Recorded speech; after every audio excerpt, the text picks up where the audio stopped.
A very good morning, ladies and gentlemen. Welcoming you to the Acer Premier League 2025, a one-day T20 tournament league between the Acer employees, where we'll be having 14 teams participating between each other, with Acer Swift A and Acer H who are facing off this first game in the morning. And in match number 2, Acer Nitro and Acer Predators 11 will be facing off. The winners of both the games will be participating in the finals. As the finals will be happening at the later part of the day, and the trophy distributions will also happen on the same day. It's been a special tournament, and there have been a spectacular view out there. This is a drizzling morning, but doesn't have much solid signs of raining today. So we could eventually expect a breezy morning, a breezy game of cricket where this doesn't tire the cricketers out there. Could see some vintage jerseys out there among the cricketers, as this Sunday brings up three T20 actions at this white jersey Twin Park cricket ground. There is one more ground at that. Three more matches will be played at that ground. So overall 6 matches, but we are now telecasting these 3 matches. The Acer Premier League 2025 is going to begin shortly. As match number 1 is Acer Swift A and Acer H who are going to face, as both the team players are set for the national anthem here. I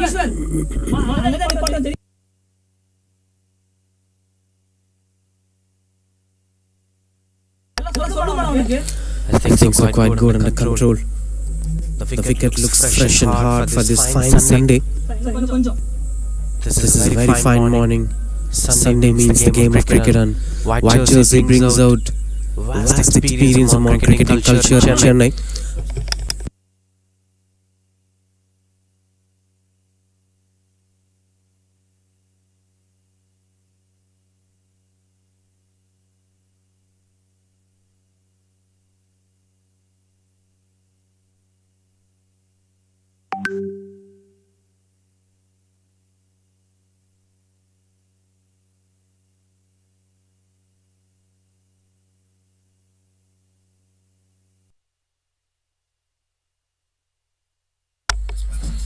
As players are setting themselves ready, 2 iconic jerseys that reminds us of historic events. A vintage style of jerseys, but the brand of cricket will be surely with modernity. As the players were looking fine and happy, energetic, these kind of sporting events might bring a lot of enthusiasm among the cricketers. As these initiatives are being taken, cricket is a big promoter of mental health as well as physical health. Especially in Chennai, this is an eternal part of their Sundays, and that's how you're watching every Sunday mornings, afternoons and evenings throughout the day will be filled by cricket. Now as both the sides were ready for the national anthem, heading over to the national anthem.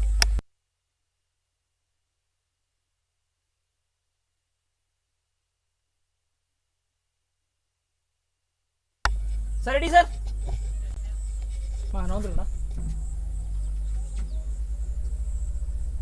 Giri, ready, ra? Giri, ready, ra? जनमन अधिनायक जय हे भारत भाग्य विधाता पंजाब सिंध गुजरात मराठा द्राविड उत्कल बंगा विंध्य हिमाचल यमुना गंगा उच्चल जलधि तरंगा तव शुभ नाम।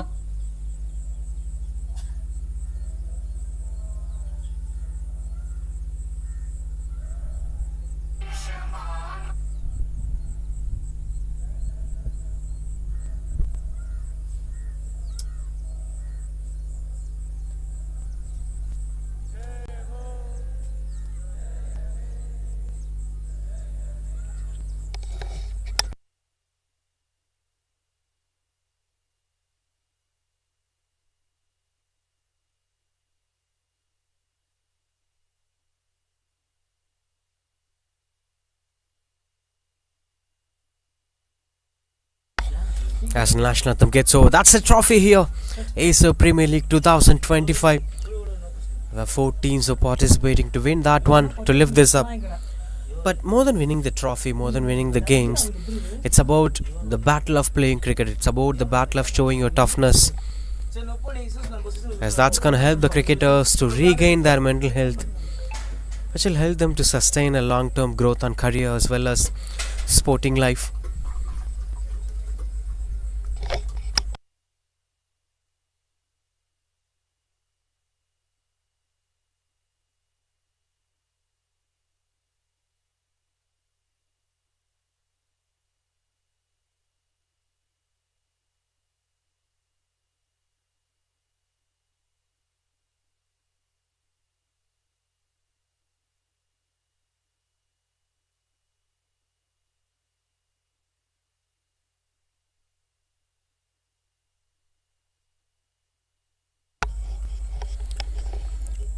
With just few moments right from now, the match is gonna begin.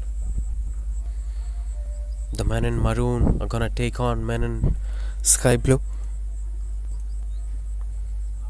The most intriguing part of this tournament have been a lot more to be waiting for. T20 format itself is an blissful thing to watch out for, but to begin with the jerseys, that's interesting, that's inspiring to watch out for. I hope the quality of the cricket will also be interesting to watch out for. In India, despite of the profession that you are in, there will be top quality cricket among everywhere. You need not to be a professionalist to perform in such standards. That's the biggest strength.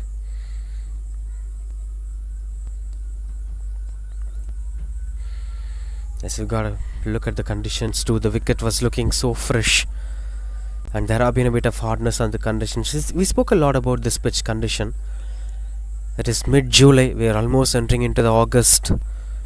So this season of the year is going to offer a lot of wind in surface. So more space to swing the ball well, as wind will support the cricketers to play according to it. The boundary distance were pretty equal. The side boundaries were pretty longer. Straight boundaries were pretty in control. So the more you use the wind direction, the more you could perform well. That's an added strength. You could swing the ball according to it. You can turn the ball according to it. And typically left arm spinners used to do well here. And that's been the culture. But despite of left arm spin, every other aspect of the game have also does well. If you are a fast bowler with exceptional quality and hard work, you can do something. You can purchase something out here. And good batters did well.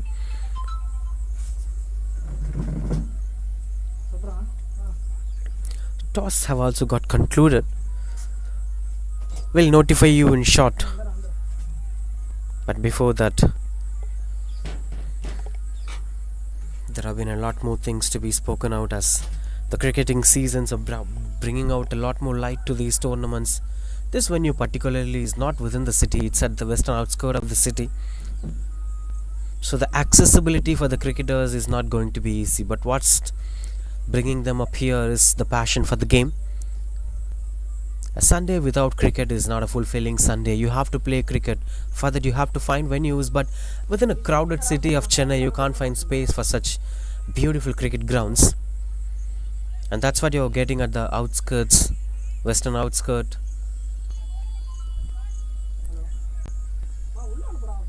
As the fielding unit is walking into the crease. A fine fresh morning, breezy one. Signs of rain, but so far the cloud looks clear.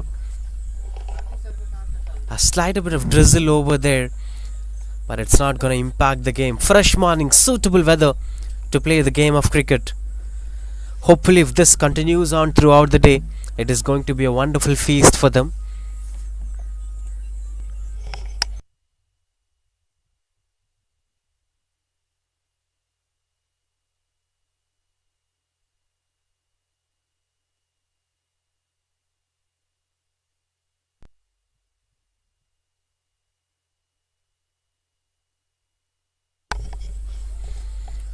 Getting themselves into the venue. Those late 80s and 90s Indian jersey. It gets us to those times. Cricket had its own growth. With the way how Rishabh Pant got injured in a test cricket. Nobody would have thought 20 years back that a batter in test cricket would play such shots and will be getting injured international standards. Yes, that's because of the kind of evolution that happened throughout the course of the game. I'll say this was the time, those late 80s and 90s, where cricket in India have started changing. So this jersey is something special. And obviously the batters are coming with maroon. When you get back to those times, maroon and dark blue, when India and West Indies faced off each other, this was the jersey pattern. It takes us back to those memories, but it's been a wonderful journey. With the way how they transformed themselves to 50 overs format, white ball cricket, aggressive power play batting in 90s, and then the T20 format, and then the IPL, which changed the context of the game. And that's why we're watching batters trying different kind of shots even in test matches. They're not playing for draws, they're playing for wins. That mindset shift changed once the T20 format arrives in. And that's why T20 format have always been an interesting format to watch out for.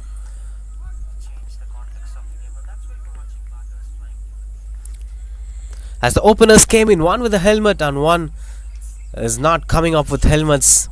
With Viv Richards' style, the day I wear a helmet, I'll be fearing off the bowlers. I'll lose my confidence. But this is not something promotable at this level of cricket, because while running between the wickets, there'll be throws from the fielders.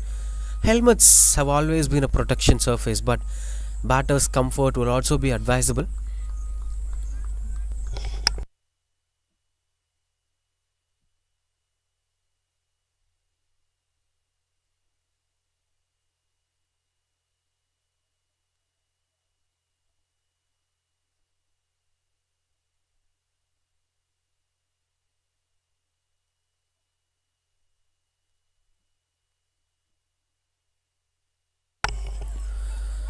As the bowlers getting themselves ready. First ball is there, full of energy, full of shouts on the field. A second slip is there. First ball.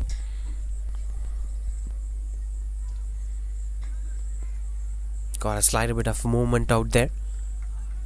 And that opens the account for the batting unit. Gets their first runs.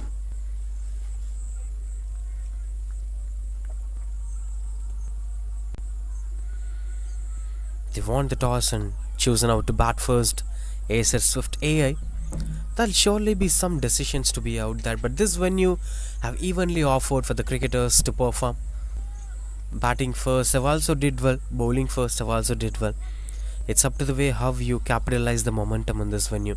White jersey is such a venue, it has its own specialities, but what matters the most is it never outplayed the good performance. When you have the quality, you can do well.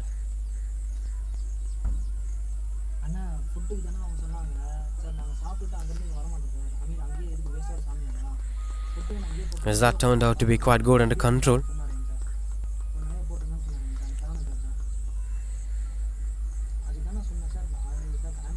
But when we look back at the previous games happened in this venue, we've seen a couple of games happen yesterday where batting first had crucial breakthroughs comparing to batting second, that eventually set them up for a tone to bat first so that you could be psychologically ahead of your opposition. But this is not the line that they're supposed to bowl in the new ball. A fresh morning that gives a lot of scope for the batters to score well. Both Dana and Veda Vignesh were yet to get off the mark, but it's already 5 runs for Acer Swift AA. As Satish is conceding extra runs through wides, as extras are turning out to be pressure sign for them.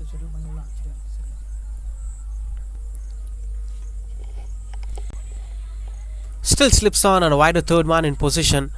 We could kindly decode the kind of field set that he's having. Deep fine leg in position. Threat for a bouncer too. Swing and a miss. Seems like it got a little bit of feather, as that fell short of the wicket keeper. No chance of that being a breakthrough anyway. But this seems to be much better line, as it is slightly bit confusing when you're having slips in position. Still there is a third man on deep fine leg, as rest of the fielders were standing inside the 30-yard circle.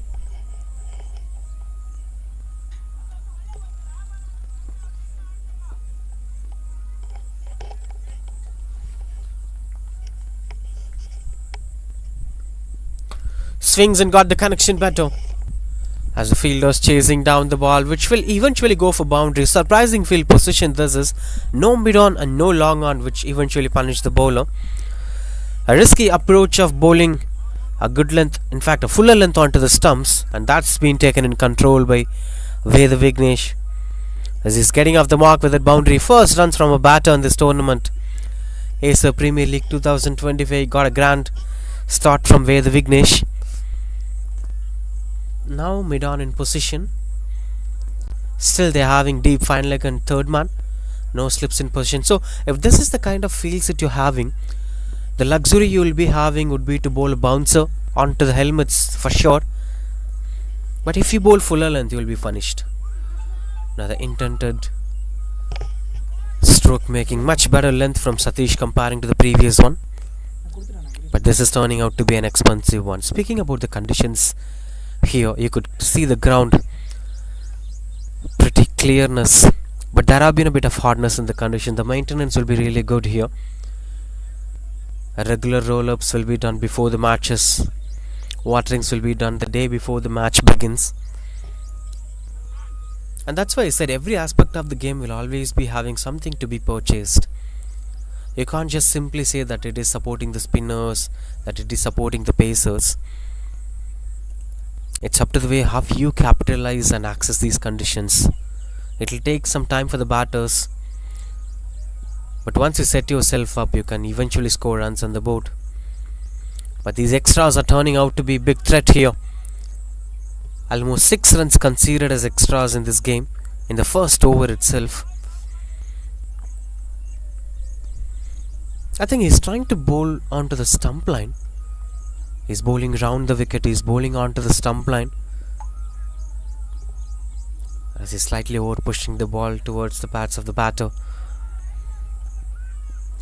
Strong shouts! A huge shout from Satish, as he is pretty confident on that. But the on-field umpire shows that leg-wise, he's having clear vision on it. Let's take back a look at that. I'm not sure about this. Ilya.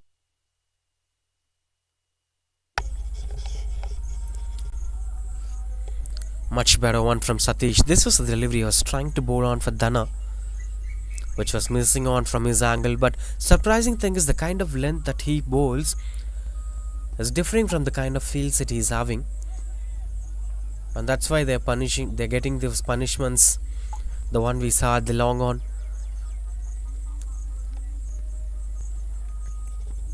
To get things completed. Speaking about the pitch condition of white jersey, both the grounds were having top quality maintenance of pitch condition. A much better one. Yorker straight away. Doesn't let the batters to swing the bat. So that is something from Satish to watch out for. But what's missing out here is the extras. As he's bowling extras and relieving the pressure from the batter, he's bowling really well. Look at those 5 balls, just 5 runs conceded with 1 boundary and a single. So he had a couple of dot balls.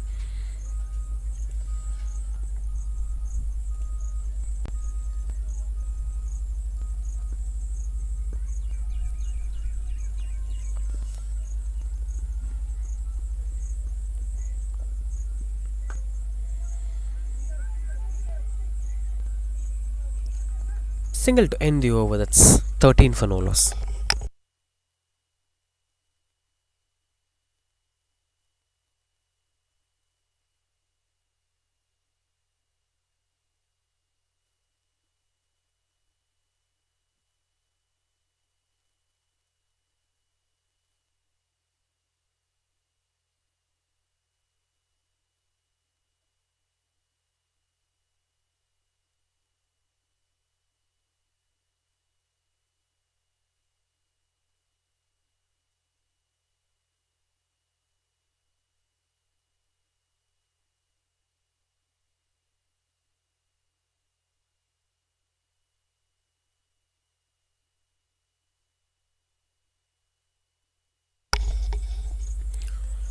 For no loss. Kiran is the new bowler.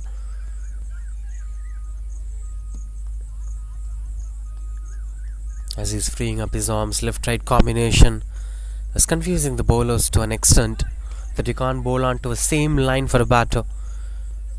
Once a single gone, you have to bowl a different line as the left-handed will be in strike. These are things needs to be kept in control. Speaking about batting first in White Jersey Twin Park, we've seen a couple of games happen in such fashion. But a new ball, there'll always be something to be looked out for. Close keepers in action, standing closer to the stumps, which is going to be a huge threat for Veda Vignesh. As this is a strategical approach, if you're not going to bowl a bounce or if you're not going to bowl a back of length deliveries, you could eventually have such approaches over there. Excellent delivery from Kiran.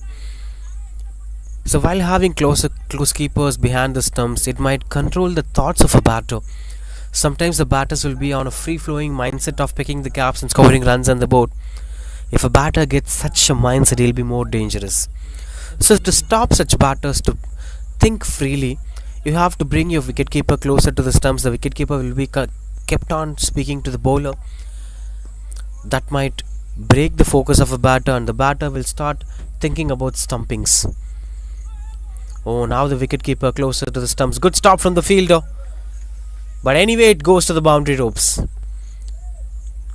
That adds another 4 runs to the scoreboard, as the scoreboard turns out to be 17 for no loss. Poor length got the punishment, to be very honest. As you could clearly see, it's onto the pads of the batter, which is more than enough for Veda Vignesh to slide it away to the fine leg region. Good try from the fielder, but it eventually goes over the boundary ropes.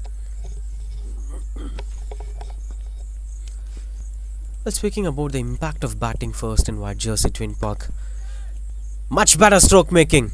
This time an attempted Yorker went out to be full toss delivery. He just muddled it straight down the ground. Didn't try to go for the aerial route. A flatter one. And a bottom hand in control. Caribbean stroke making. Veda Vignesh is in commandable position. Initially it was the extras. Now this man in strike. Third boundary for him today.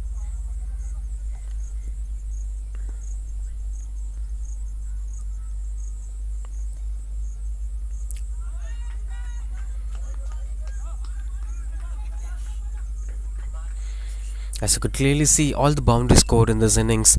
The one turned out to be fuller length, full toss or a loose delivery bowled onto the pads. He's choosing the right balls to score runs on the board with Vignesh. It's not about going desperate against one after the other. You wait for the right ball to be punished on. And this should also be one among the poor deliveries. As you could clearly see, Kiran is missing out his line and length one after the other.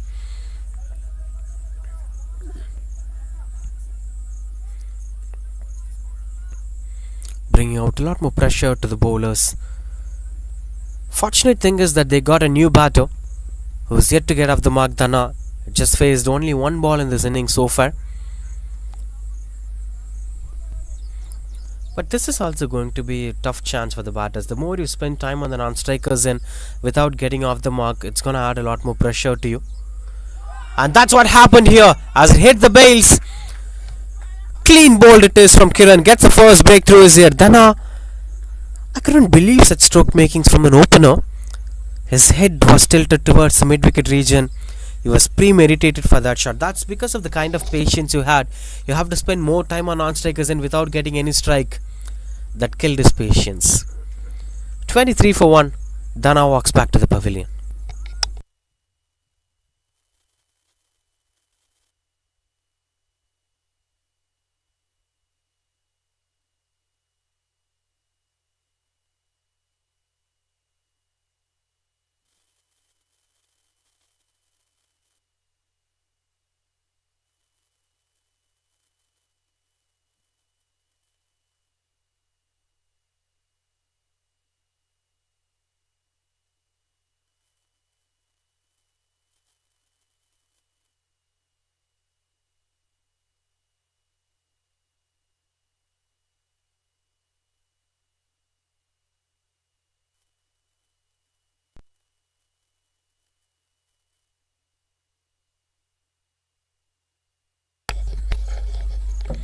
Anis Ibrahim, the new batter, comes in at number 3 with a brand new MR of bat. Danger sign it is if a number 3 batter comes in with a MR of bat. That's a culture in India. But anyway, here has a lot more to do, and he's starting things off with a dot ball. Dot ball to end the over. That's 23 for 1 after 2.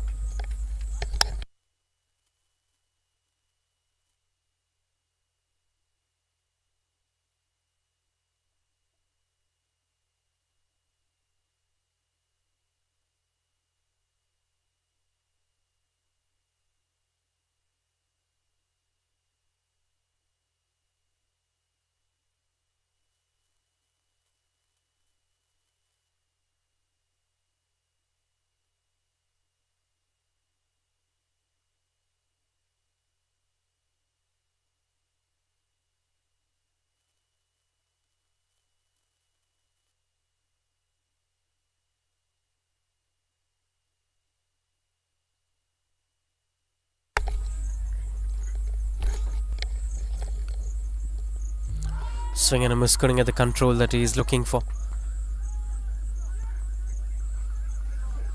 But this is interesting. This decision is working well for them, bringing off the close keeper onto the stumps. Now that gives good control to the bowlers as well. That's also pushing the batters under pressure. The wicketkeeper looks out to be keen on stumping. So your mindset will automatically shift towards, what if I lift my back foot? Will it be a stumping? That's going to be a constant pressure for the batters to swing the bat.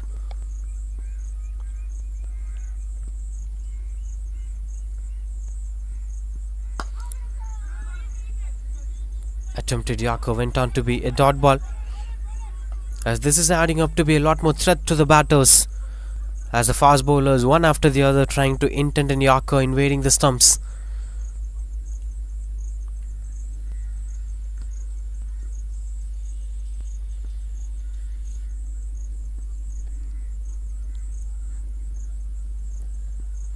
That's high in the air. Fielder under the ball. Chance of a good catch, and that's taken. Wonderful catch taken by Kiran.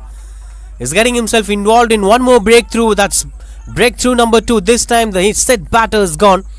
Where the Vignesh trying to go over the mid-off fielder, but he didn't got the elevation that he was looking for.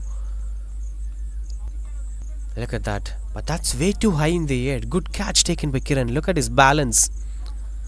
Wonderful approach. And that's 23 for 2, where the Vignesh gets back to the pavilion.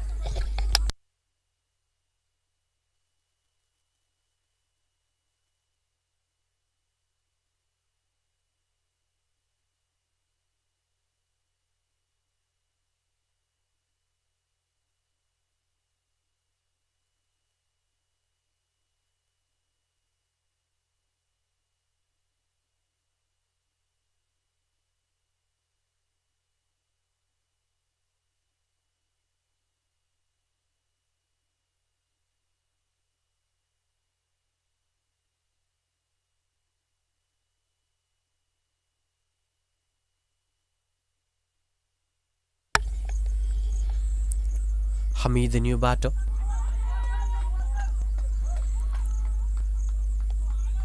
Been solid with that dominance out there. Having second slips in position. Now 2 new batters onto the crease in the 3rd over of the game. It all started with a couple of extras and a boundaries, turning out to be an expensive over, but everything got compensated now with back-to-back wickets with 1 over after the other. Kiran and Satish brought in the breakthrough as the power play bowlers dismissed the openers. Now it's going to be the huge pressure for them to be out there. Strong shouts, no chance of that being the breakthrough. Looking out to be clueless Hamid. But to be very honest, they need to play longer innings to bring up the partnership to the next level. If they bat together for the next 10 to 12 overs, they could set the tone for this batting lineup so that the middle order batters to take that going forward. Exceptional performance. That's what I was intending to say. Most of the times teams batting first have always had an upper edge while playing in this venue, despite of them losing a couple of wickets early in the power play. The only challenge you'll be having while batting first is the power play overs. That might be something helpful for the fast bowlers too. That's fingers going up, plumb in front of wicket. Look at the celebration from Satish. The moment it hits the pads, everyone knows it's gonna be LBW. That was an unusual approach from the batter. Hamid was trying to play it across, but look at his footwork. A slight uppish. He was looking out to be clueless. His head position locked somewhere. Exceptional bowling this is turning out to be. As that's 2 wickets made in this over. 23 for 3 it is after 3 overs.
Continues to bowl Kiran.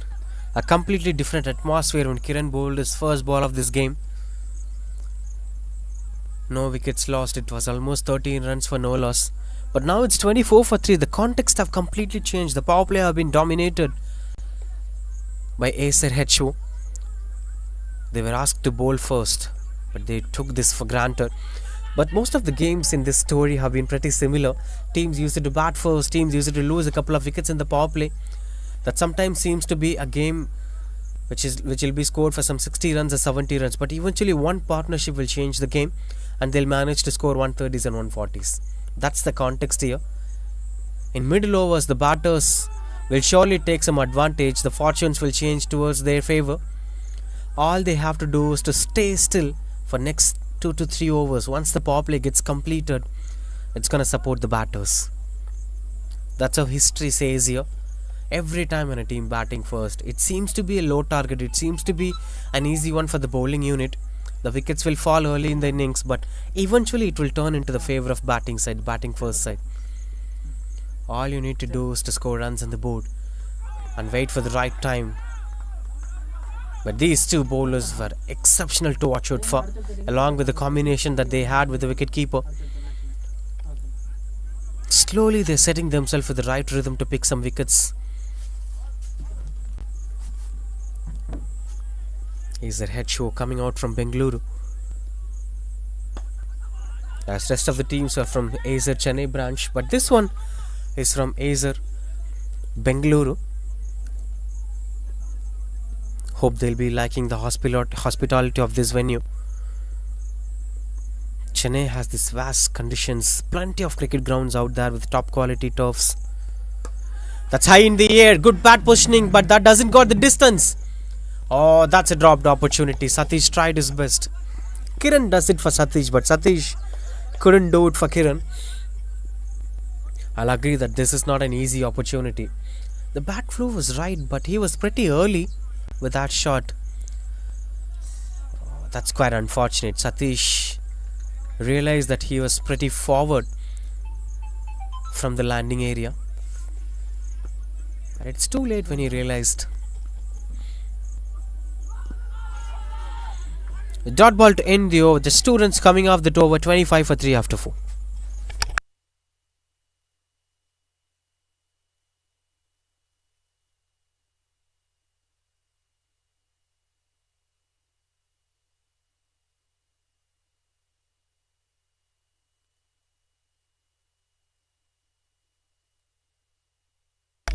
Check பண்ணா போயிட்டு 25 for 3. இது வரைக்கும் ஒரு dominant power பிளேவாக இருந்திருக்கு Acer ஹெச்ஓக்கு. Toss அவங்களுக்கு சாதகமாக இல்லை, but anyway they manage to do it. சொன்ன மாதிரி இது வரைக்கும் பேட்டிங் ஃபர்ஸ்ட் பண்ண டீம்ஸ் இந்த கதையை ஃபேஸ் பண்ணியிருக்காங்க.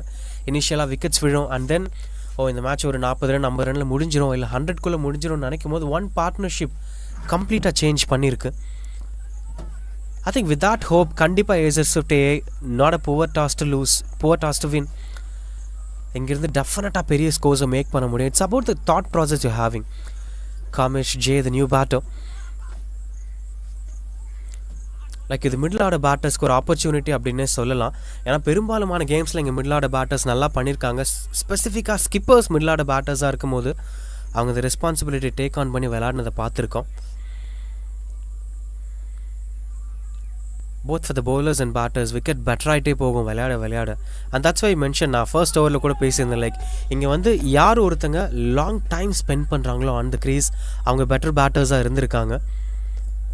Venue for the longer innings even though T20 format வந்து வேறு மாதிரி வளர்ந்துட்டுருக்கு. ஒரு 10 பால் 30 ரன் அடிக்கிறது செலிப்ரேட் பண்ணப்பட்டாலுமே இந்த மாதிரி கண்டிஷன்ஸில் only top quality batters good perform. So also இப்போ காமேஷும் அனீஷும் ஜஸ்ட் நெக்ஸ்ட் 2-3 ஓவர்ஸ்க்கு ஸ்டே பண்ணாங்கன்னா போதும், பவுண்டரிஸ் இவென்ச்சுவலாக வர ஆரம்பிக்கும். Partnership will make.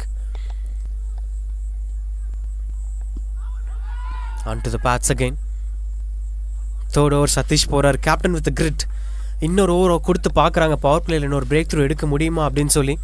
If it becomes 26 for 4 இதை விட பெரிய சேலஞ்சாக இருக்க போகுது.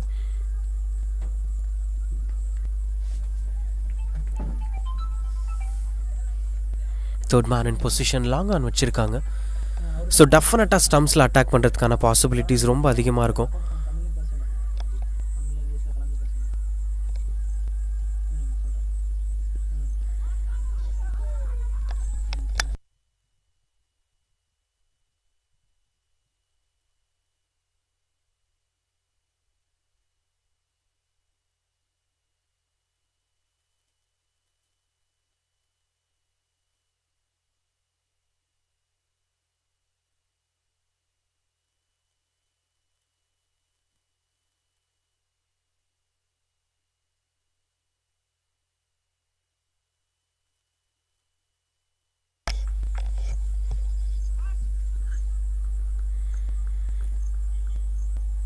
Continues out to bat Kamesh. Yet to get off the mark. That's a bit of pressure. And with that pressure, he's finding the right way to score boundary. Gets off the mark with that boundary through the covers. A full and delivery bowled outside the off stump. And that's been taken with good control to play it through the covers. A risky stroke making, but that offers a lot more to the batters. Look at that. A slight bit of bottom hand domination.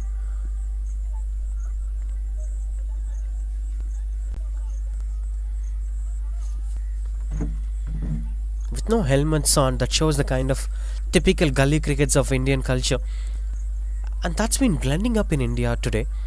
Like we've seen batters like Hardik Pandya doing well, Rishabh Pant doing well. Another big shot. Good stop from the fielder. Chance of a run out. But the throw was at the wrong end. The danger end was at the wicket keeper's end. Anyway, that's 31 for 3 after 5.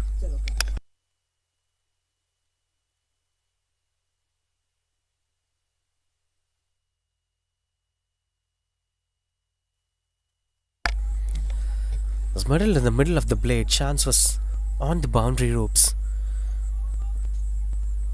Good stop from the fielder.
straight after the hydration break. Will there be any change in the context of the game? You gotta wait and watch. The 3 overs, 2 for 18 from Satish and 31 for 3 after 5. Acer Swift A, after winning the toss, they've decided to bat first. But this has been a surprising start for them.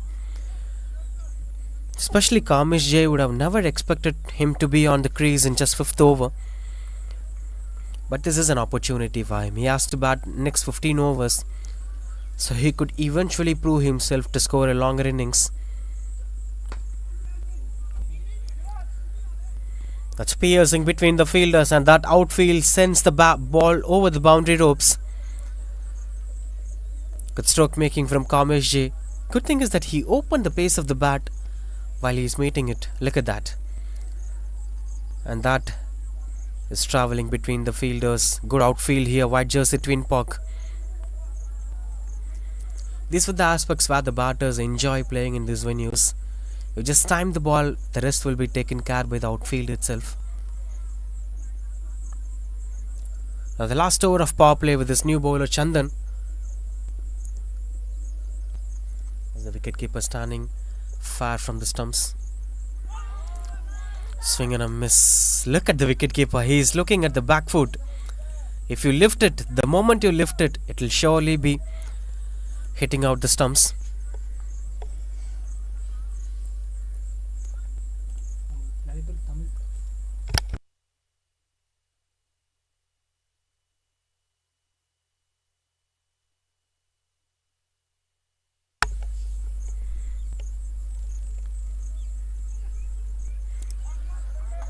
Could see a slight bit of movement over there, especially with this delivery that's cutting away from the batter.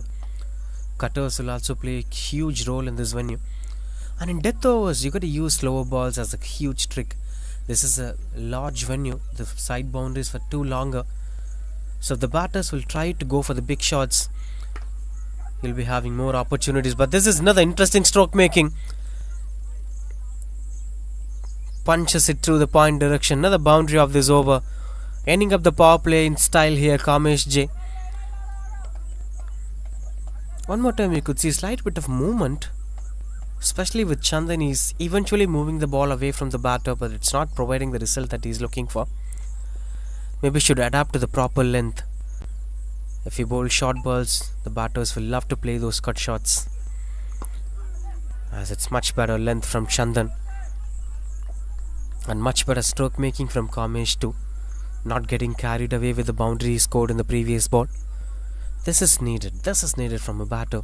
If a batter is having that sense to play the longer innings rather than emotionally carrying themselves out, it's going to be a good innings to watch out for.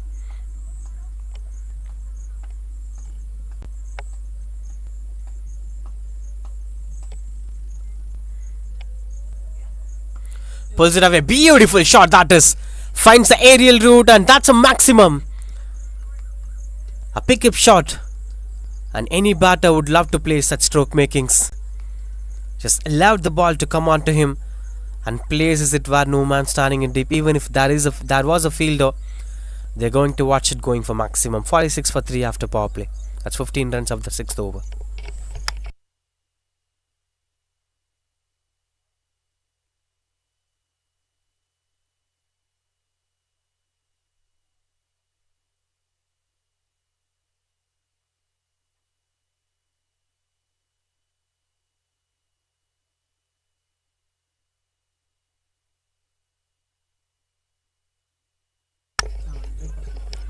As you could see, the players having the breakfast over there. Okay, now. Could clearly see that happening over there. Good hospitality here at White Jersey Twin Park. All the facilities will be provided to the players. It's more about let's celebrate cricket with people of same interest mingling up together. As a players, as an umpire, as a commentator, as a broadcast partner. There have been plenty of other roles where you could have cricket as a profession. There were times where used to be this famous saying, only 15 people could represent Team India. Only 15 people could have good career out of cricket. But that's a different story altogether. Now with this extended growth of franchisee cricket and the digitalization lets us to watch all the matches to be broadcast on live. Now you could see this Acer Premier League 2025. Anybody on India could watch it live on YouTube with free access and along with the live commentary. So this is a huge growth for cricket in India. As you could see, there have been a lot of professions have also grown. Sports psychologist, cricket analyst, statistician, data analyst, coach, cricket academy owner, sports broadcast owner, tournament organizer, commentator, umpire, and obviously as a player you will be having multi-dimensional roles and professions to have your future surrounded by cricket. And that's why this place is always having that aura of like-minded people joining up hands together.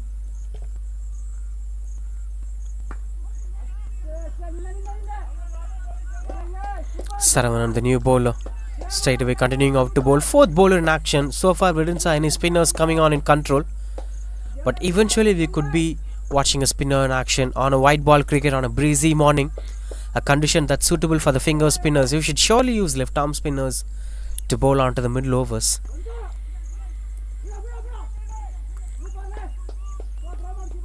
As that's turning out to be just a single. Anis Ibrahim, the shot that he played will surely improvise his confidence. It was a freaking pickup shot. The moment he saw the ball, he positioned himself well. But that was a risky stroke too. Most of the time it might be ending up you with a top edge too.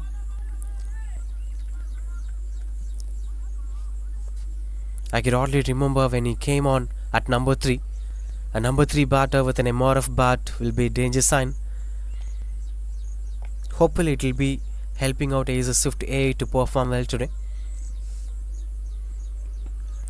Change of pace, as that's been taken with good control.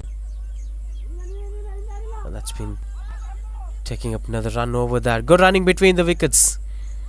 The more you run the first runs quicker, you will be having one more opportunity to get another run.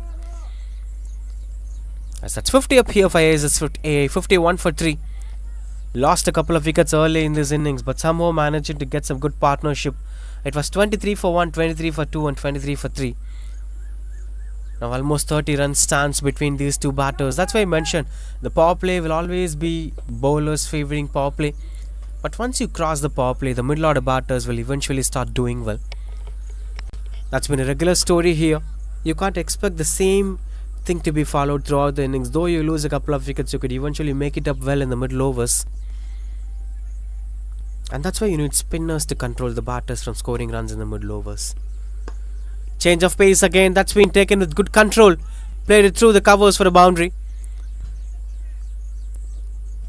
This is soft and simplistic cricket stroke making. Kamesh is watching the ball and placing it to the boundary. Cricket looks simple when he bats. It's not about top hand or bottom hand. It's not about the control. It's about watching the ball and placing it into the gaps. 56 for 3 after 7.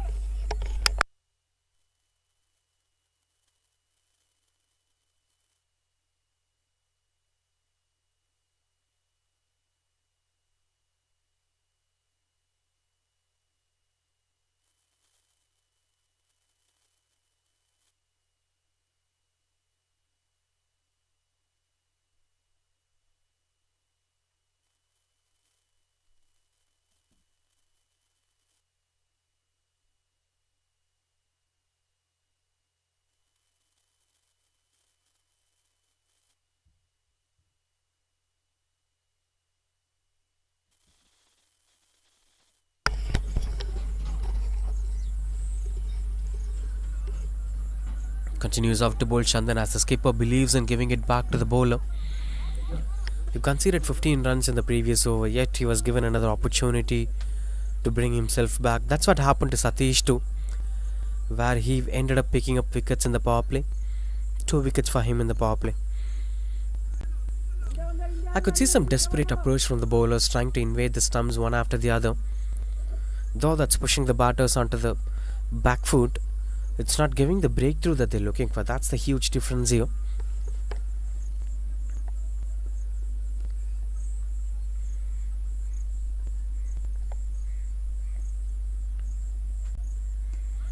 Setting up the fielders over there.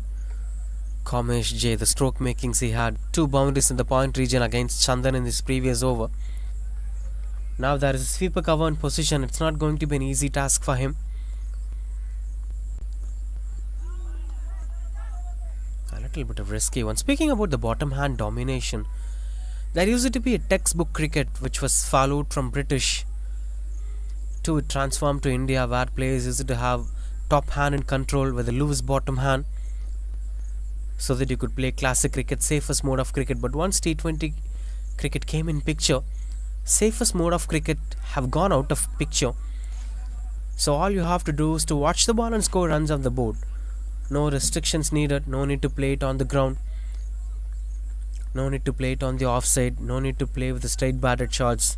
You have a willow in your hand. It's in your control. Increase the numbers. Start scoring runs on the board. Cricket became simple after the evolution of T20 format. Pulls it away, but there is a fielder in position. But no chance for him to stop that, going for a maximum. One more pull shot. This time in front of square from Anish Ibrahim.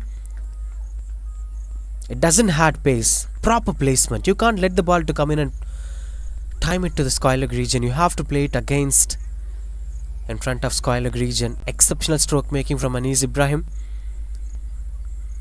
Waiting out for the right balls to punish. Especially if you bowl a short ball to this man. Even though if you're not having pace, he knows how to get it controlled.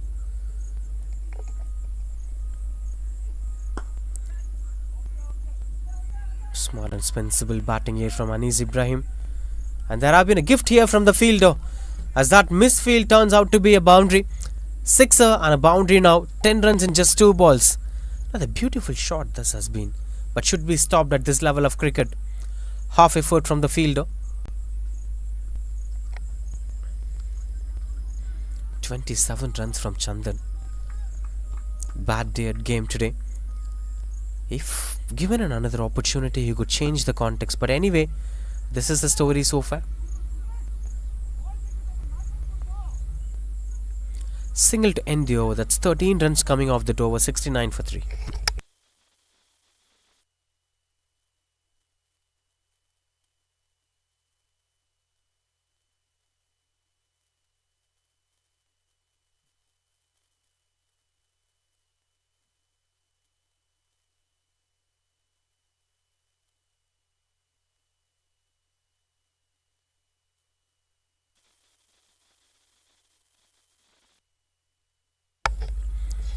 We've been speaking about the batting style of Kamesh J. A typical gully cricket batting style with the bottom hand in control. Certain things are told to be in control in cricket, especially in coaching manuals. You should not use your bottom hand controlled. You should play with your top hand. You should play straight batted shots, play grounded shots, play in V form. Don't play it across. Don't use the cross batted shots. There have been a lot of restrictions, but this was introduced to follow the test cricket.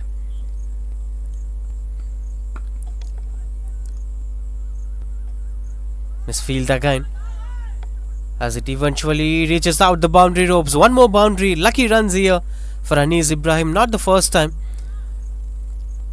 as his shots went for boundary. Look at that. A bit of reluctant approach from the fielders. They were not giving their 100% on the field. We'll speak about that, but along with it, this should also be spoken. All the manuals given to batting was because the kind of approach in cricket was different back then those times. Test cricket was the mainstream cricket.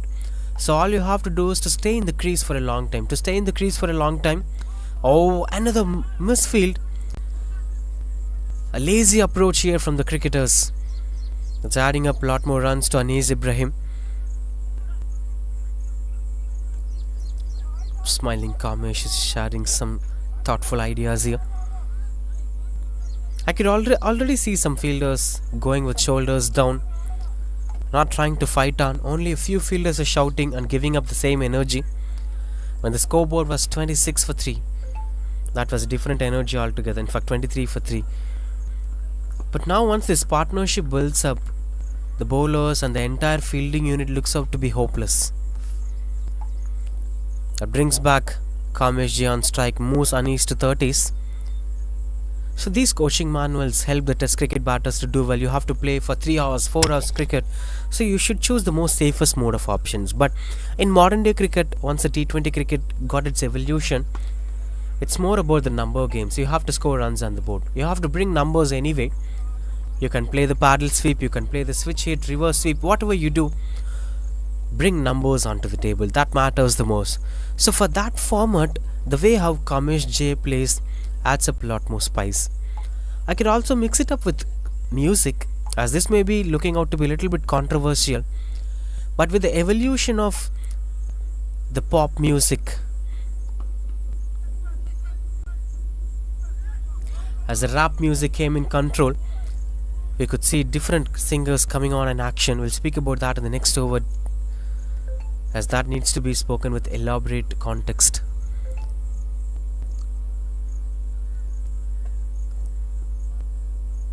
9 runs coming off so far in this over, turning out to be another expensive over. Except the mainstream bowlers, the secondary bowlers are struggling hard to score run, to pick wickets. Single to end the over, that's 79 for 3.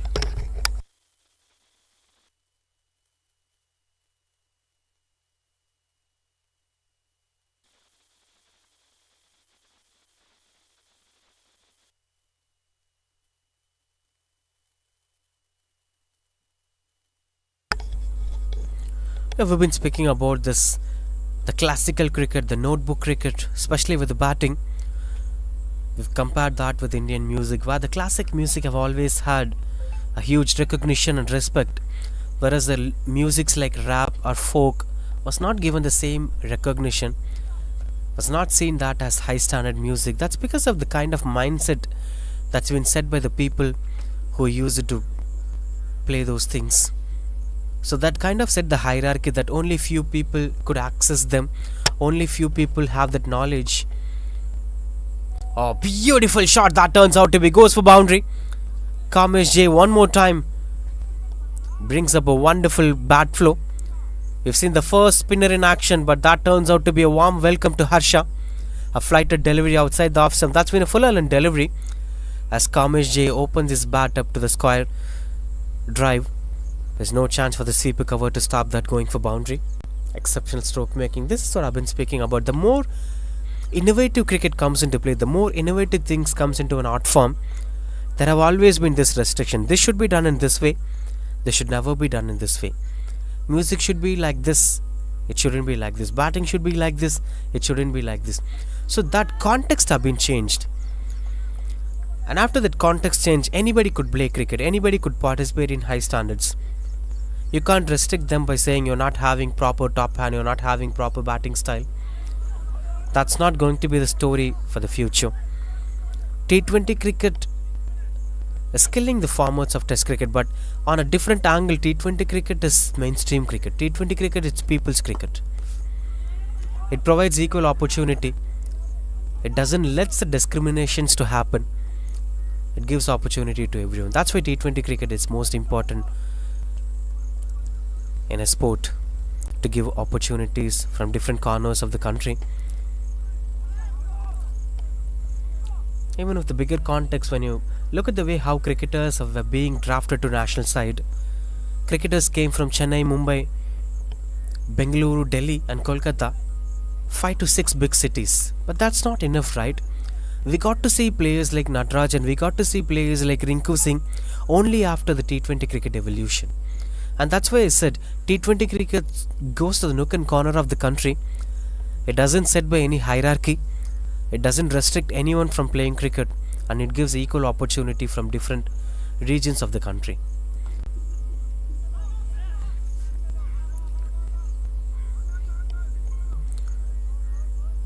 Single to end the over, that's 85 for 3.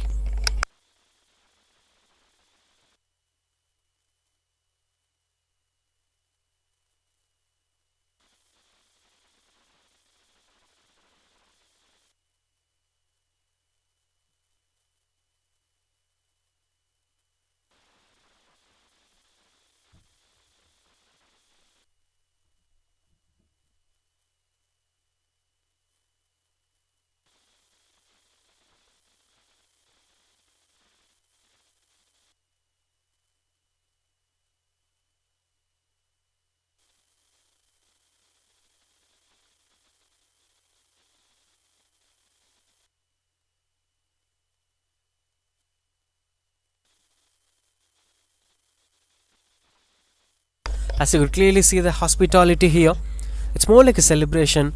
These mango trees gives shadows, and along with it we'll be having a lot more shamianas and a permanent dugouts out there for the batting teams to stay there. Breakfast were being provided. A huge space with washroom facilities. Snacks joints were there. And obviously broadcasts were being done. This is such a high quality spot to play cricket in Chennai. I hope the visitors would have also enjoying the team coming from Bengaluru. They'll surely be enjoying this ambience out there in Twin Park by White Jersey. Coming into this game, there you could see ground number 2. That was comparatively a smaller ground comparing to this. There is one more match happening over there, and this match is happening here. That's why it is Twin Park 2 grounds here. And 2 different cricket actions, 2 different stories, 2 different emotions. This is turning out to be a wonderful partnership between Anis Ibrahim and Kamesh J. I'll say that end was pretty helpful for them, but we're back with the dugout end again, where they picked up 3 wickets in the power play. This end have supported the bowling unit well. Hopefully this end continues out to support them.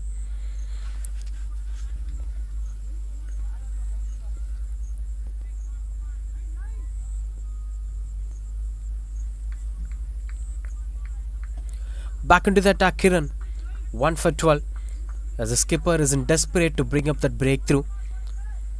He's been bringing up the wicket taking bowler again. Kiran was the first bowler to start things off with a breakthrough in the power play.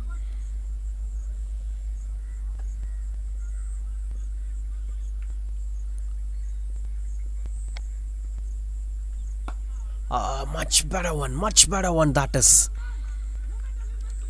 He was almost invading the stumps, Kiran. Not an easy one to play. Anis Ibrahim understood the quality of that ball, and he was turning out to be a little bit defensive. Kiran is invading the stumps. Look at that. And this is a different delivery altogether anyway. Trying to push Anis Ibrahim out of his comfort zone. The more he rotates his strike and scores runs in a regular interval of time, he'll be in a good rhythm. The more you give dot balls to such batters, pressure might start building up and the batters will start thinking of for the different approach, wrong shot selections, and eventually losing their wickets. Extra covers in position, sweeper cover in position, and mid off inside the circle. Surprising field positioning here from Kiran.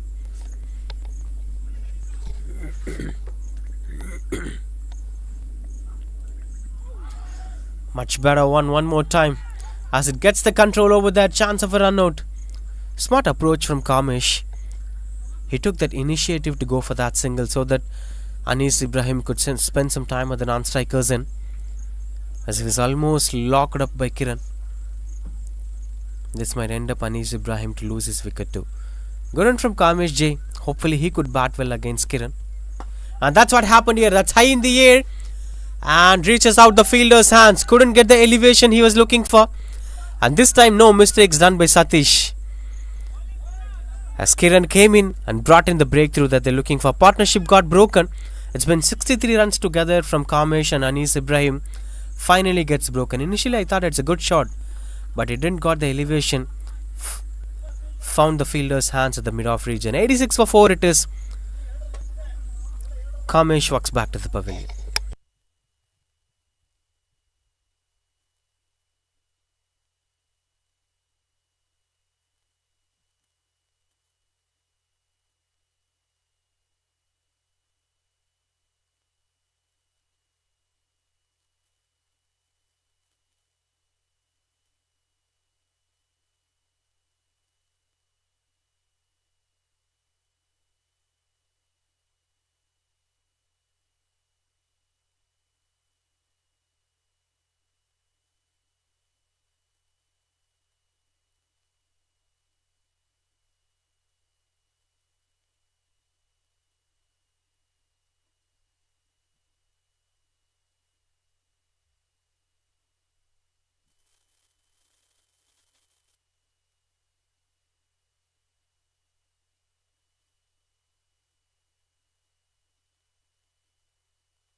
Shot from the fielders. இங்க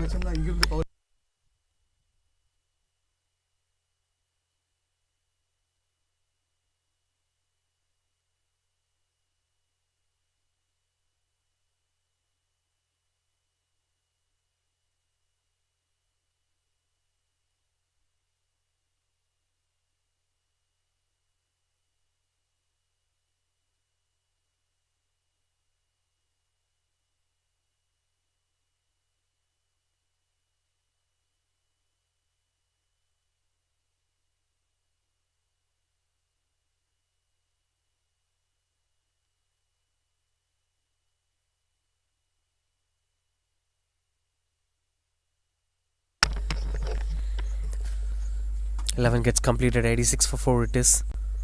As Saravanan Mani, the new batter, came in at number 6. It turning out to be a wonderful over from Kiran, as both the mainstream bowlers did well today. Now it's up to the rest of the bowlers to keep on with the same momentum. So this end particularly helps the bowlers to do well.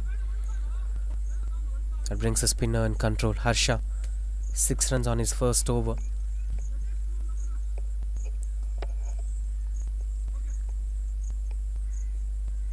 Mid off inside the circle.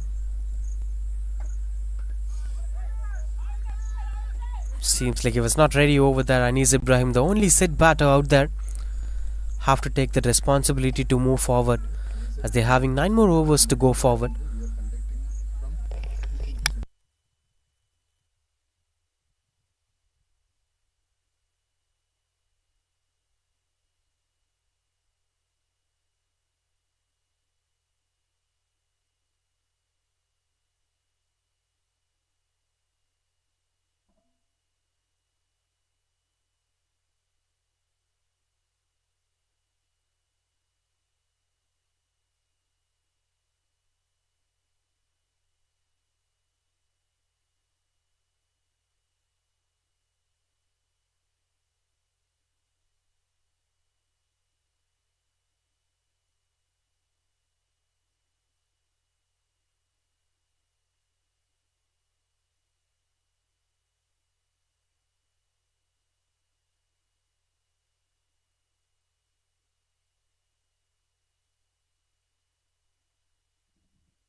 That's been exceptional stroke making, as it's been flighted.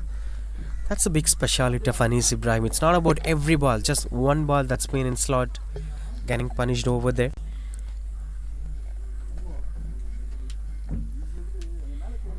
That's what I mentioned early in the innings too. The more quality you bring into the game, the more interesting it would be. You could see Anis Ibrahim turning out to be looking like a professional cricketer with his mindset, with his approach and the bat flow. He's coming out with Acer, as this Acer Premier League, it's season number 8. Right from 2015 this tournament is being conducted, with more of their employees involving in this tournament. Much better one this time, with 4 teams along with the head office team, which is situated in the Bengaluru. They're also participating, A team from Pondicherry is also participating, and along with that, the partners were also participating as a team. It's more about bringing up a lot more relationship between the partners and the employees, and it also promotes good mental health for cricketers out there. A wonderful initiative from Acer, especially with the way how they've grown right from 2015. From every year, this tournament was brought in with different amenities, different facilities, right from the jerseys, the balls, everything was being provided. Top quality performances, top quality cricketers. A wonderful visual to watch out for, which such opportunities were given to the employees out there. This creates more bonding for the employees with the company.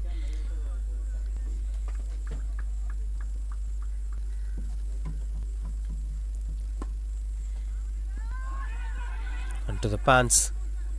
Continues up to bowl Kiran. Last over for him, with one desperate approach to get into the breakthrough over there.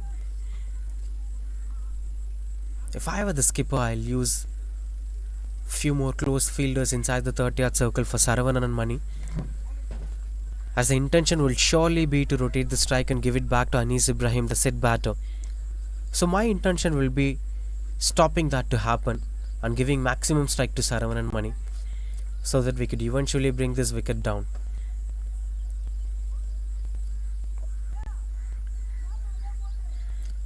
But there'll also be other approach, like stopping the set batter to go will also helps them out to move forward.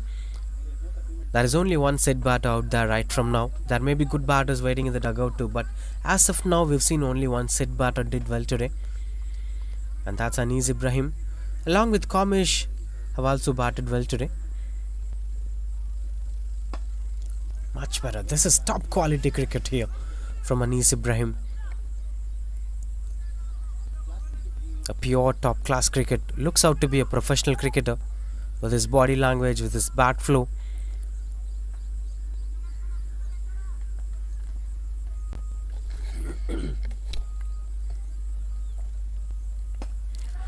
Catches the call as that finds the aerial route and lands in a no man's area.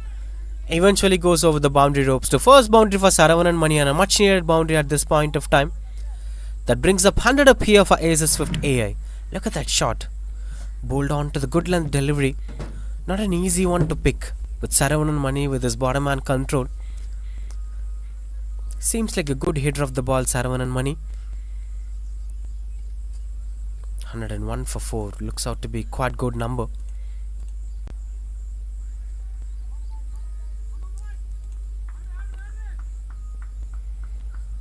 Will that be one more wicket for Kiran? As Saravanan and Mani is also looking out to be in good touch. Much better one from Kiran. And if I were Kiran, I'll surely try to invade the stumps for the last ball today. Last ball for him in this game. Will he try to end this up with a wicket? 2 for 18. Wonderful numbers so far.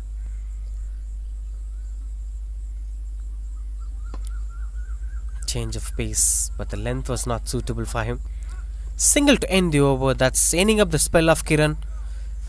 2 for 19 in his 4 overs. Wonderful spell that turns out to be. 102 for 4.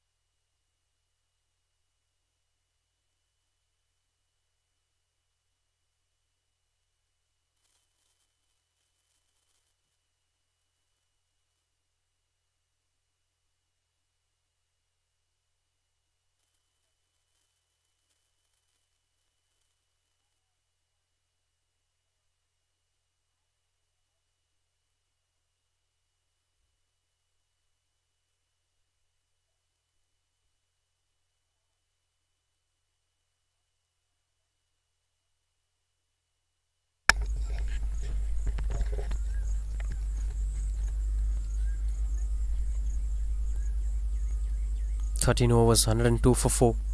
With just 7 more overs to get the first innings completed. The possibilities varying around 140 to 170. They might go beyond that too. But yes, speaking about this tournament, Acer Premier League 2025 season number 8, with its successful approach of bringing it to top quality cricket, top quality venue at White Jersey Twin Park ground with wonderful turf in control, as this white ball cricket is providing a lot more quality to the game.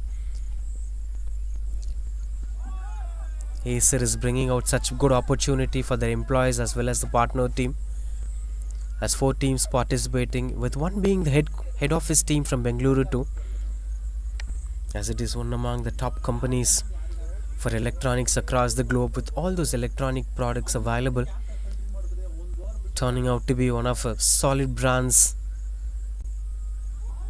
which is also focusing on the mental health of their employees. That's the most crucial part.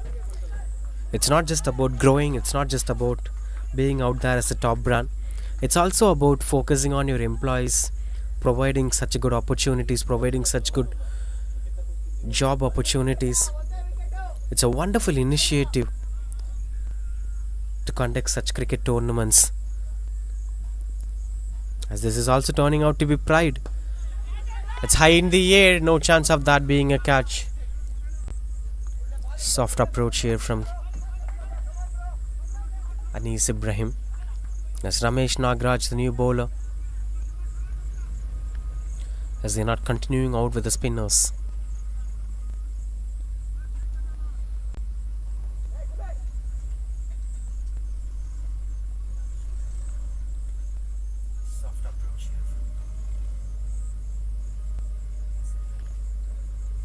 A much better one here from Ramesh Nagraj, as that's been cutting away from the batter. Saravanan Mani is expecting that to be bowled onto the slot. Even if you bowl onto a good length delivery, Saravanan Mani somehow managed to place it into the mid-wicket region or over the long on fielder too, but it's not landing onto the slot. That's the biggest pressure. Short ball offered, this time taken in control, but finds the fielder. Couldn't grab the catch over there. That's a dropped opportunity. Saravanan Mani gets a life over there. It's been a short ball and that's been punished by Saravanan Mani. Landed in front of the fielder. Should have walked well. Anyway, into the 40s now Anis Ibrahim, with just 4 runs coming off this over. One more to go.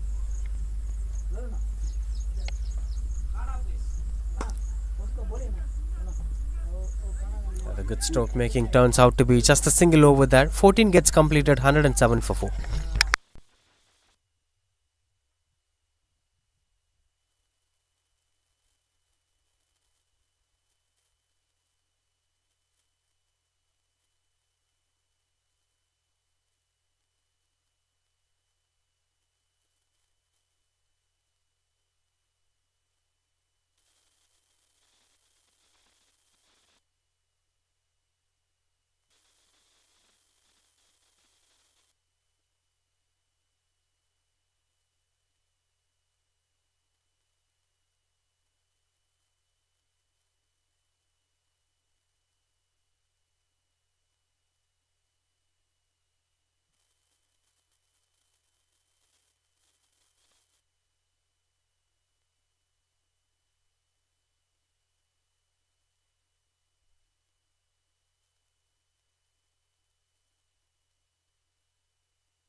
Seven for 4. Continues out to bowl Chandan, 2 overs 28. Not a happy ending for him so far. Continues out with an extras in control as it goes behind the wicketkeeper for a boundary. White plus 4 it is to begin things off.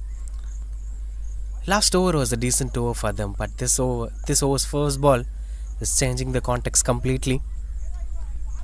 Now this is going to get compensated for that economical over.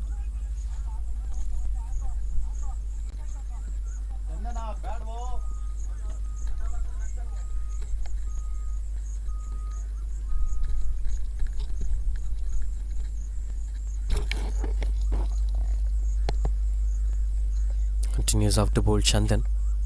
Shot third man and shot fine leg in control, you could see on the picture. Much better, one chance of his half century is looking out to be brighter. Maybe after the half century or after the 18th over, we could see Anis Ibrahim lifting up the gears for the next level. But as of now, all he needs is a good partner to carry over the momentum until the 17th or 18th over.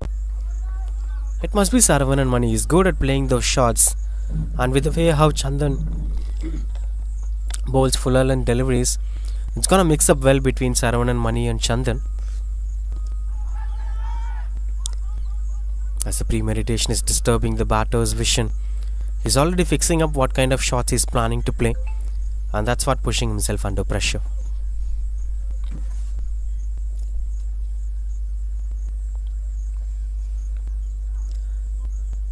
This really triggers many of us to see these things happening over there, as these employees playing cricket together, and that's been conducted as Acer Premier League. This adds a lot more value for you with your employmentship. This brings up a lot more meaningful things and intrigues others to be an employee of Acer.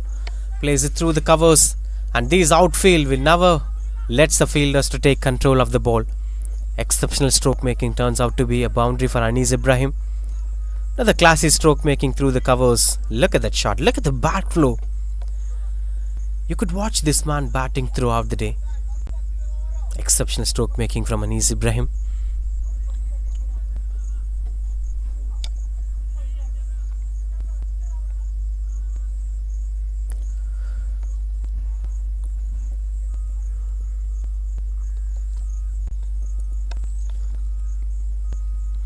Change of pace straight away, but that turns out to be clearly evident for the batter, which is more than enough for him to score for that boundary, and that brings up a half century for Anis Ibrahim. Comes in style here, 50 of 36 balls, 5 boundaries and 2 sixes, with a massive strike rate of 138. This was that delivery. What's the beauty of that shot is he didn't try to go it with the aerial route. Plays a flat shot at the mid-wicket region where no fielder is standing. A lot more to be seen from this man.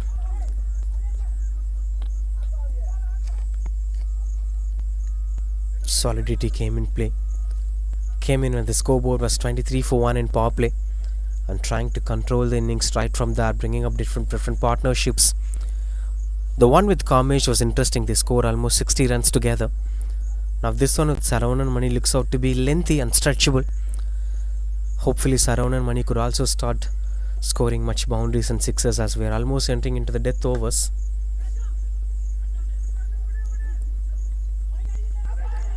Strong chance of a run out. No chance of that being a run out. We'll be keeping the strike back for the next over. Anis Ibrahim. This was that single. Risky one this is. It's not a rolling ball. It's pitching and almost reaching out the fielder's hands flexibly. 123 for 4.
123 for 4. Back into the attack. Ramesh Nagaraj bowled from the open end. Field positionings being made. 2 wickets out there, as both the wickets were reacting almost similar. Especially in overcast conditions, the batters have struggled a lot to score runs on the board, but this seems to be clear. Though there was an early morning drizzle, that's not impacting much on the wicket's reaction, especially for the batter's point of view.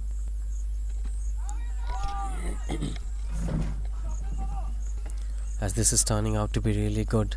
This end in particular supported the batters really well. We saw a huge partnership building up together in this particular end.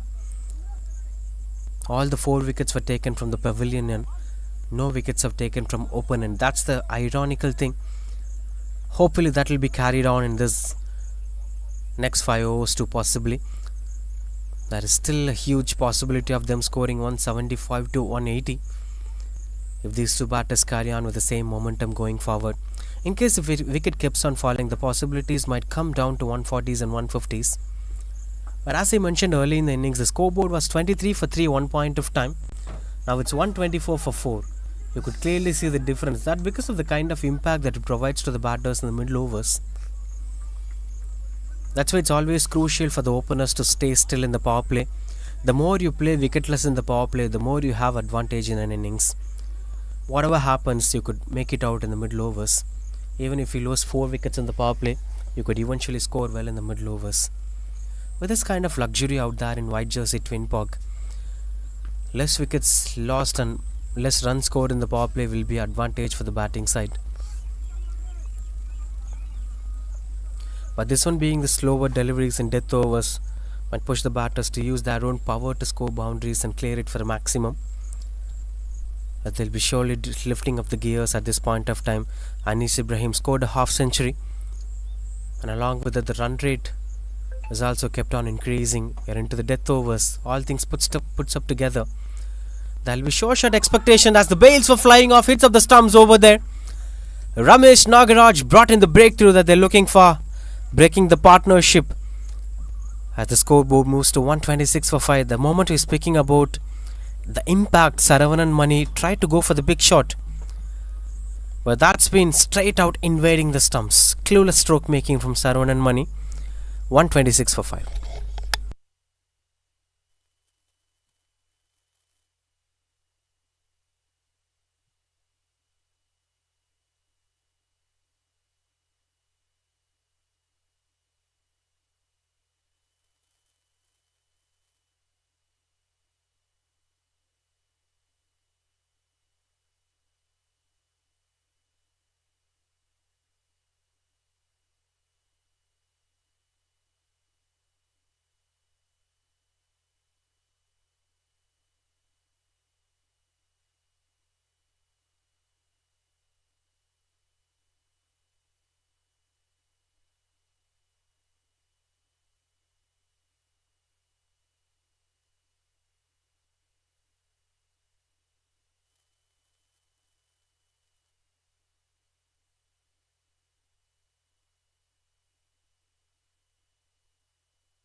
Saran Raj, the new batter, comes in at number 7.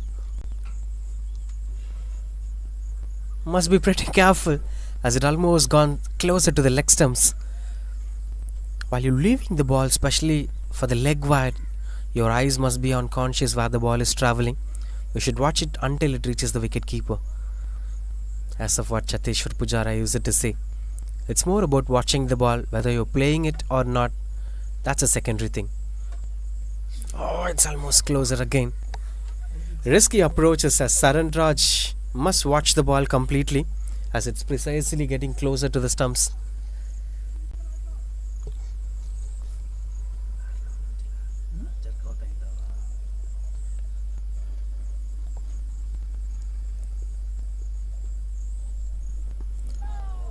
Swing and a miss, couldn't get the control that he is looking for. We just want to get completed. Decent over here from Ramesh Nagaraj despite of a few extras. This is turning out to be wonderful 16th over. Anyway, yet to get completed with this ball. Saranraj approach is looking out to be pretty simple. Watch the ball, clear it away to the boundary.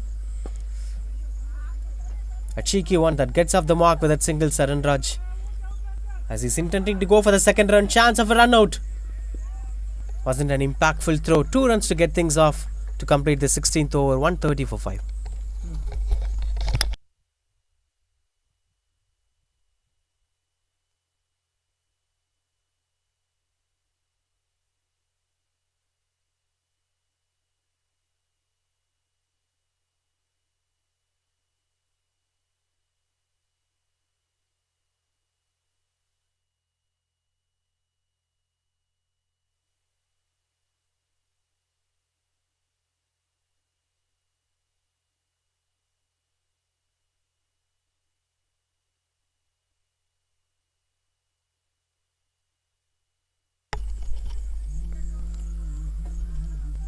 $130 for 5 with Anis Ibrahim, the only batter fielding as a lone warrior.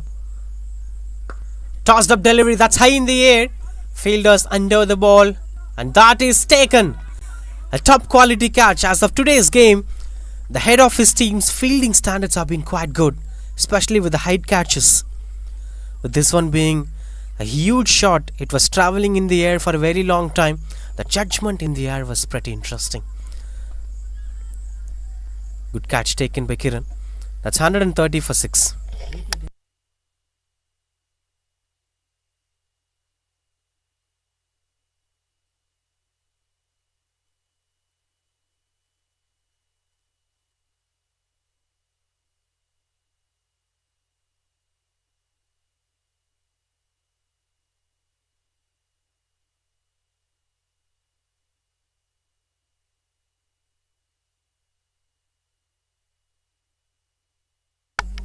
Exceptional batting coming to an end as Anis Ibrahim, after scoring that half century, walked back to the pavilion.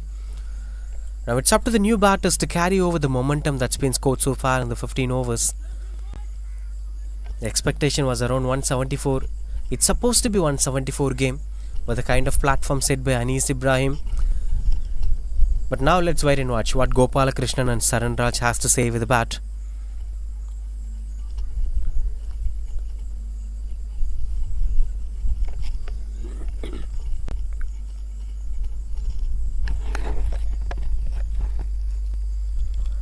Tossed up delivery that swept away to the deep skylar region for single. Gets off the mark with that single, Gopalakrishnan. Well, speaking about the momentum, when the wicket starts falling, it keeps on falling at one end. That's what we've seen early in the innings. 23 for 1, 23 for 2 and 23 for 3. Now it's a couple of wickets falling in a regular interval of time that's pushing the batters from scoring runs on the board. On one more into the cards here as Harsha gets another one. But this time it's the wicket of Saranraj as Saranraj intended to go for the big shot. It's a slow flighted delivery from Harsha where you have to wait to play it late. And not a full and delivery. A little bit of flatter one hits the stumps away. 131 for 7 it is. Acer Swift A are struggling at the lateral part of this innings.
131 for 7, which is 3 overs and 3 balls in control.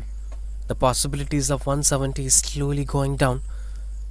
But one shot away, one good shot might push the bowlers under pressure, but coming back to the game at the right point of time is helping them out to do well. Getting themselves up over there.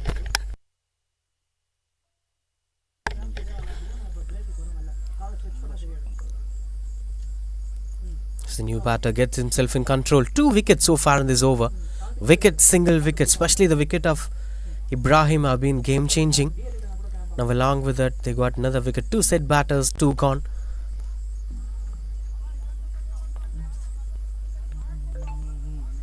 And that's why it's always important to use the spinners in this ground. The more you try to attack, the more the spinners do well in these conditions.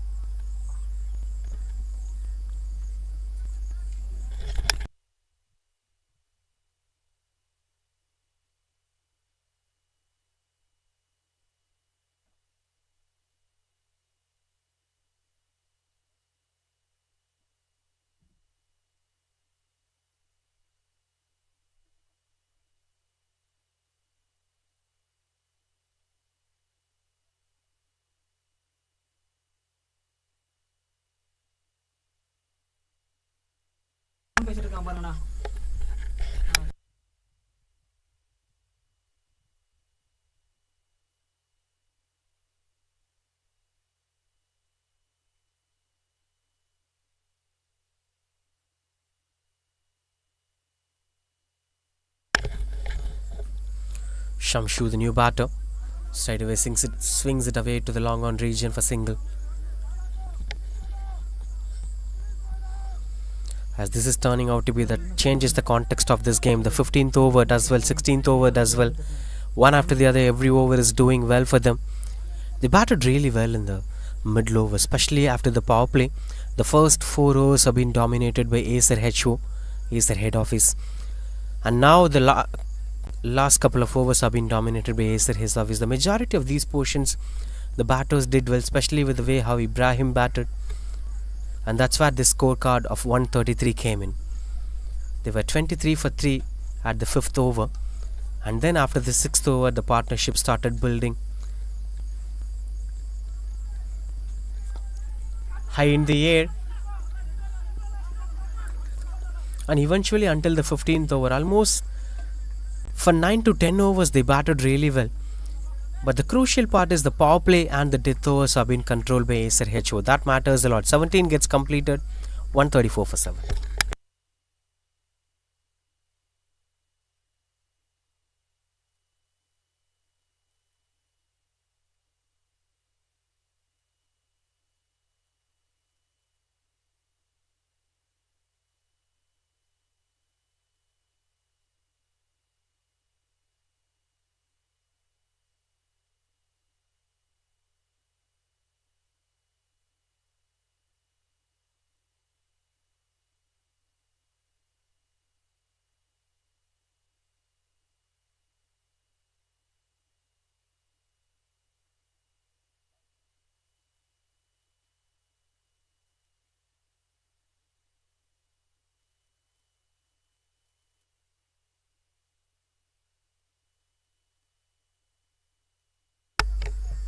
Swings and gets the connection batter, but will just be a single.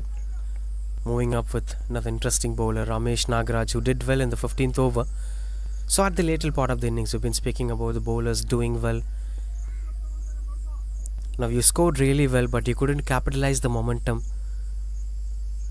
You've been ending up with 15-20 runs short. That's going to add up a lot more spice to the game while batting second. Acer head office, as that eventually goes over the boundary ropes. A long struggled boundary to keep things under control. Exceptional stroke making. A short ball offer, and that's been slashed to the point direction. I thought the sweeper cover could chase it easily, but that battle came in and eventually goes over the boundary ropes. 139 for 7. Much needed boundary at this point of time. An unexpected guest in the ground as he's getting away.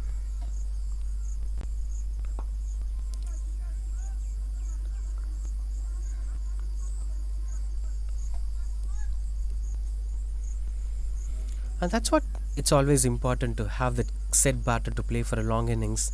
Ibrahim should have stayed till the end, or any of the other set batters should also have stayed till the end. The moment you started giving it to the new batters in the death overs, they can't be able to expose themselves well. Though there could be good ability for the batters to go for the big shots, you can't expect that to happen straight away once they came into the crease. Especially in white jersey, they have to assess themselves to the conditions, and then only they could be able to score much big runs on the board. Now this brings them up to the desperate situation. They can't express themselves well. They can't play their natural game. They have to play desperate cricket. They have to try scoring for big shots with one after the other. Look at that. As that finds the fielder, turns out to be a dropped opportunity anyway.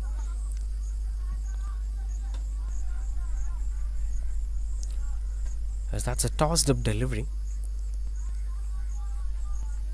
Couldn't get the control that he was looking for. 1 for 18 so far from Ramesh Nagaraj, with 1 to get things completed. There were 2 more overs to be bowled. There is still a possibility of 170.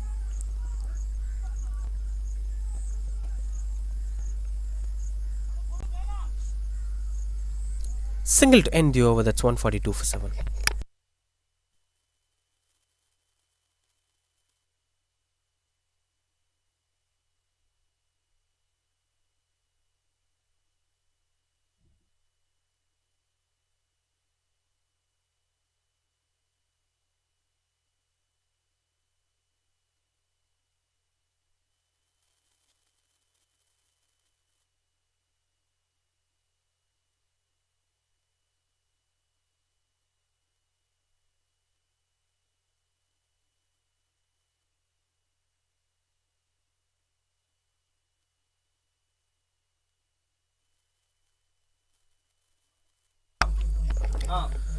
Last over for Harsha.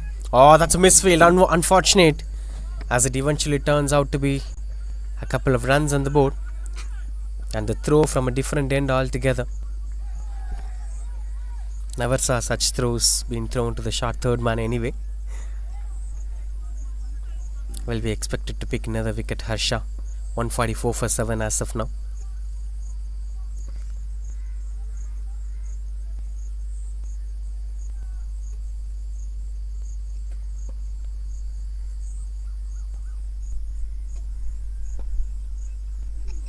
Opening up the pace to go for the single. Been an interesting batting display from Gopalakrishnan and Shamshu. Their intention to go for big shots was impressive, but they were expecting some pace on the ball to score runs on the board. The more you see the spinners in action, the more you have to generate your own power. Maybe that's something pushing themselves under pressure. Also, they were new to the crease. 7 balls faced by Gopalakrishnan and 5 balls faced by Shamshu. Imagine if Ibrahim was batting, things would be completely different. That doesn't mean Ibrahim have that capability. Shamshu should also be having that capability. Gopalakrishnan might also be having that capability. What matters the most is whether they are set today or not. You can't expect the same batter to perform every other game. They might be having the potential, but they can't be expressed that in that particular game. So all we had is 2 set batters, but those set batters couldn't capitalize the momentum throughout the innings. And that's why the set standards were going away from that control. We've been expecting that to be 170s and 180s. Now you could see the projected score showing 159. That's a huge difference, which is going to add up a lot more pressure for them while bowling. That's high in the air. That's a nothing shot anyway. It doesn't have any distance. It lands out just to be a single. With just 1 more to complete this over. So far it turns out to be decent over. 7 runs coming off this. Strong shouts, no chance of that being a dismissal. Dot ball to end the over, 149 for 7.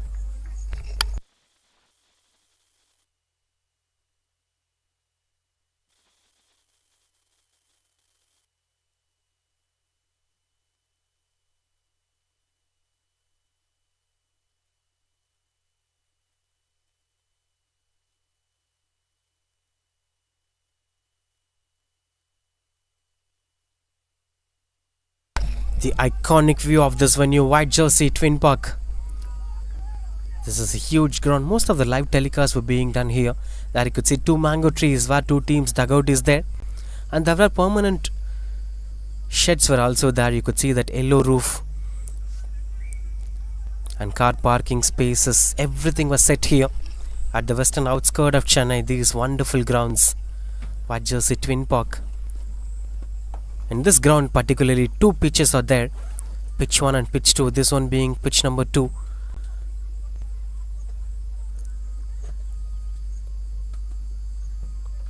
Good maintenance of these conditions. There were pitch curators and ground staffs are staying in this venue 24/7, 365 days.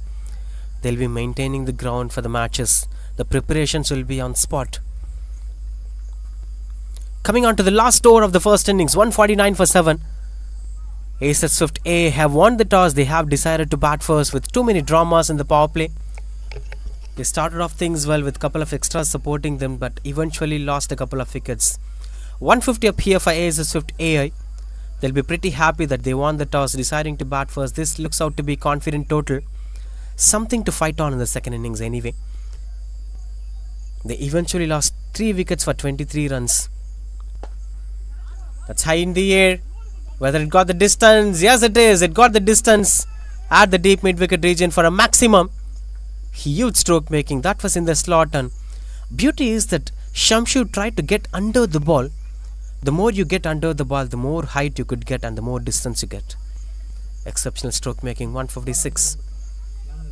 So from 23 for 3-2, that big partnership between Kamesh and Anis Ibrahim took the scoreboard to 86 for 4.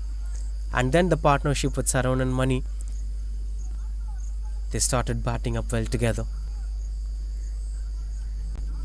Now this was a much needed 6-0 for them with just 4 more to complete things off. A short hydration break as the ball search was in progress. Found the ball anyway.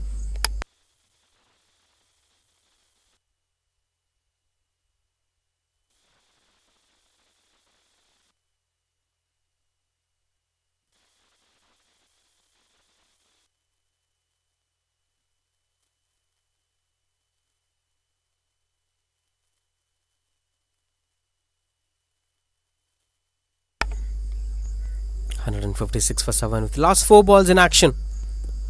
Swing and a miss. The angle was completely out of his context. The projected score shows 160. The possibilities were there, but the expectation of 175 is not happening as of expected. I'll still say they are 10-15 runs short with the kind of balance they got in the middle overs when Anis Ibrahim was scoring a half century. Easy run approach as that turns out to be run out. A desperate approach from Shamshu and Gopalakrishnan turns out to be 1 more wicket. This was that approach. Look at that. Shamshu was interested, but Gopalakrishnan, pretty unfortunate. That turns out to be 156 for 8 it is.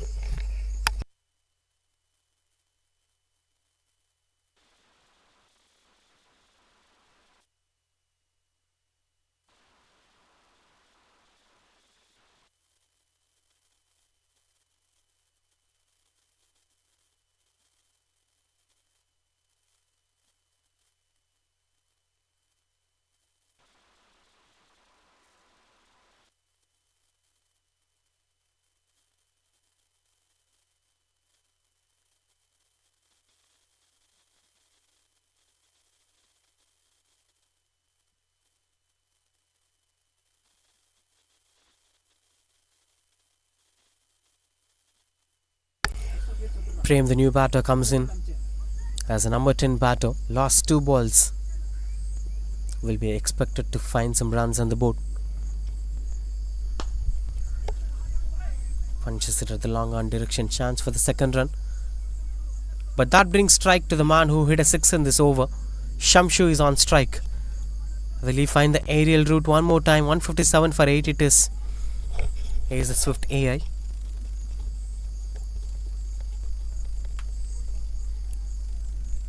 Into the last ball of this innings.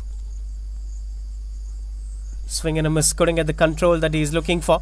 And that turns out to be a smart approach from Jeevan. Right from the beginning, he was looking out to be a smart wicket keeper. That picks another wicket, turns out to be one more. With the dot ball in control, I'll still say 15 to 20 runs short from Acer Swift after winning the toss, deciding to bat first. They got a shocking start of 23 for 3, but eventually the partnership between Anis Ibrahim and Kamesh changed the context of the game. Especially the man Anis Ibrahim scored 52 runs of 41 balls. That's the only hopeful thing happened to them, while the rest of the batters surrounded him and batted pretty decently. Eventually they couldn't capitalize the momentum they got until the 15th over. That turns out to be 157 for 9, where the expectations were 174 at one point of time. Anyway, 158 required to win this game here for Acer head office. Let's wait and watch what's going to happen in the second innings.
Right into the second innings as the fielders are walking onto the field. No matter what happened so far in this innings, we won the toss, decided to bat first. Something to fight on in the second innings too. It's not just with the batting abilities. The way how you defend any total in a T20 tournament matters a lot. So Acer Swift A, despite of whatever happened in the first innings, despite of those dramas, they'll surely be intending to defend this total as the on-field umpires are walking onto the field. Being spot on with their LBW decisions. Those are very crucial for any on-field umpire, and that's why it's pretty much important to bring up with the clarity and quality. As Acer head of his openers are getting themselves ready to, we could clearly see in their dugouts as the breakfast is being taken too.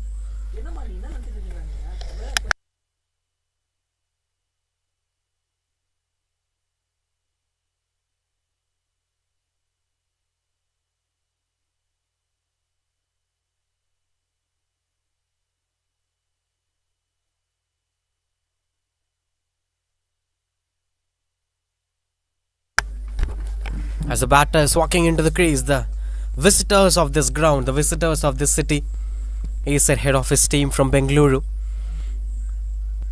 would love the hospitality, would love the brand of cricket being played here. The weather seems like a Bengaluru weather today, maybe a gift for them, but a day to perform well. They did well with the ball. They'll surely be doing well with the bat too. It's up to the battle of the best versus best despite of what happened in the first innings. The pattern is pretty clear that power play suits the bowlers well to pick some wickets early in the innings, whereas the middle over seems out to be challenging for the batters. The moment you start acting desperate to score runs on the board, and that's the moment the game is going out of your control. As we've seen, the way how Anis Ibrahim played in the innings, he played for the merit of the ball despite of having any control in his mind.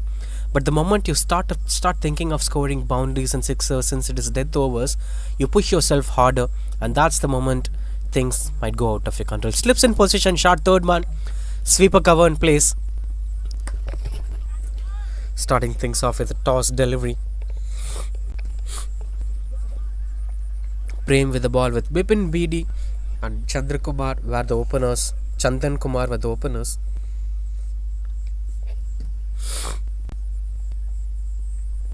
Another tossed up delivery, but didn't got the connection that they're looking for as the sweeper cover gets the ball in control, gets off the mark with that single. Bipin Bedi. Interesting field positioning this is turning out to be. They're having a long off and a sweeper cover in position, which shows that the bowler might be aiming to bowl full and deliveries outside the off stump, inviting the batter to go for the cover. That's why they're having slips in position.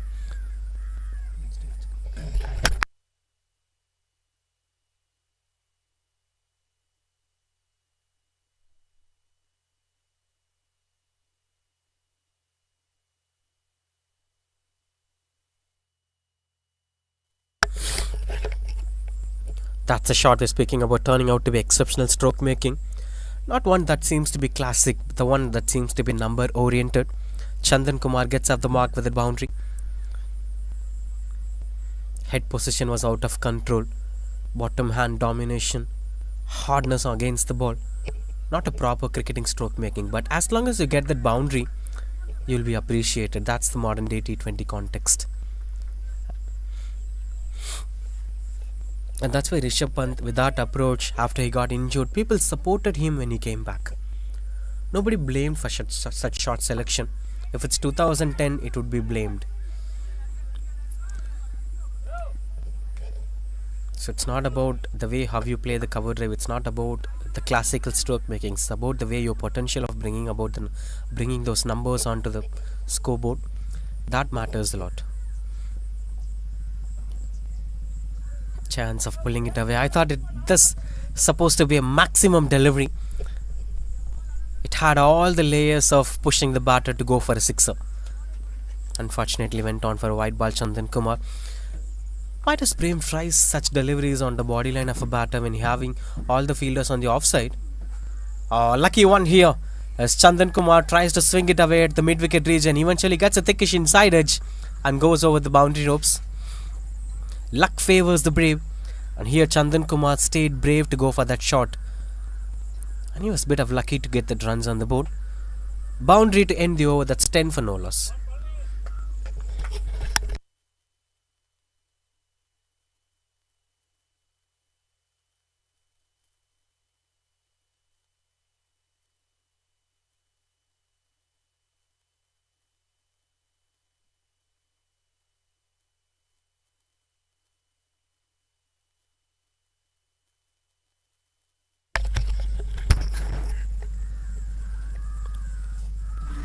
New bowler into the attack.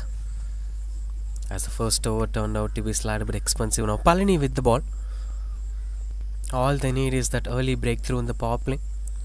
You've seen the pattern so far in this ground in the first innings.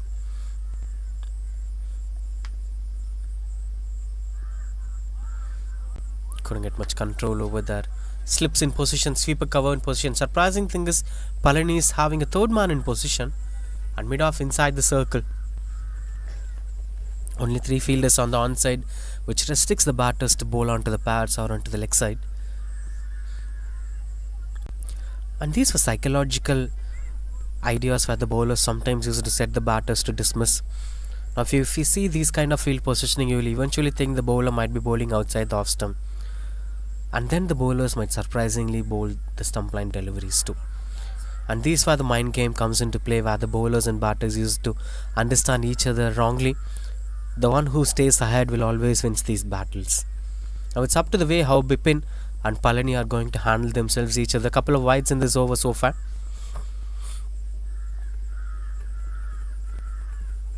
And adding one more to that, 4 wides in a row. Losing his control, Palani should have some breathing space and somebody should speak to the bowler. Seems the wicketkeeper is coming to the covers fielder.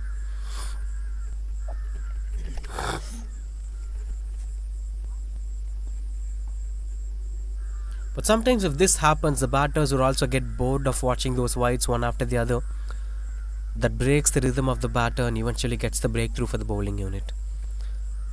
I won't say this will surely happen, but at some point of time this might also be the possibility here for Palani to get that first wicket. Turns out to be one more wide.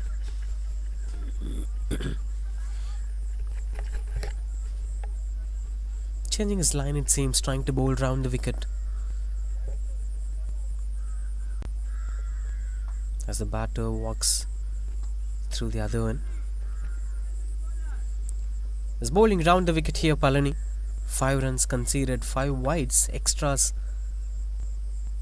costing them high. This seems to be much better over that. Chance of a run out. Good running between the wickets. As that turns out to be a little bit of reluctant approach. Fetches them single. Finally a legal delivery from Palani.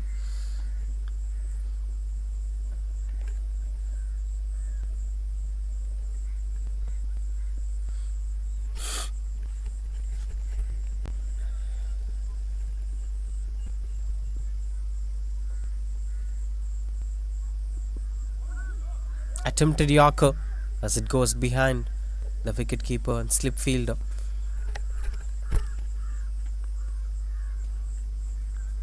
This will usually happen to some bowlers. As I spoke about this, I could hardly remember the first match played by Jasprit Bumrah, where he couldn't control things over there, couple of boundaries one after the other, but that one ball after that crisis changed the context of his career.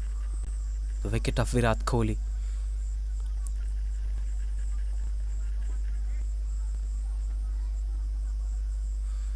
Seems to be much better after those 3 wide balls. In fact 5 wide balls. Palani have tried to control the batters from scoring runs on the board. Bowling round the wicket is working well, but that intent to get that breakthrough is not working well so far. It's pretty better to not to focus on the run rate in the power play. The more you save wickets in the power play, the better you could bat in the middle overs, despite of whatever the scorecard is being projected. It's all about the way how you're going to make this partnership work. Punches it away as the fielder in deep. Saves it going for the boundary. Good control over there, saves a couple of runs for his side. As that turns out to be a couple of runs on the board with one more to complete this over. 1.5, 19 for no loss.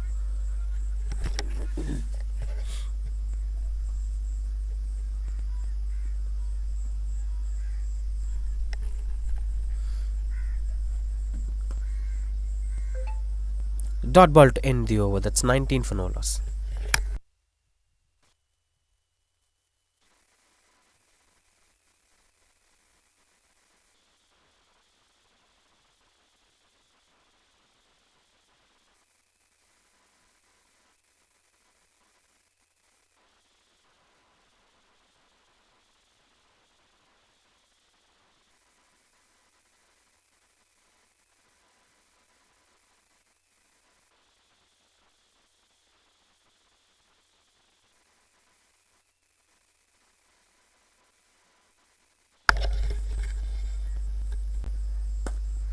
That's high in the air. Nobody could stop that going for a boundary. Huge shot that turns out to be maximum.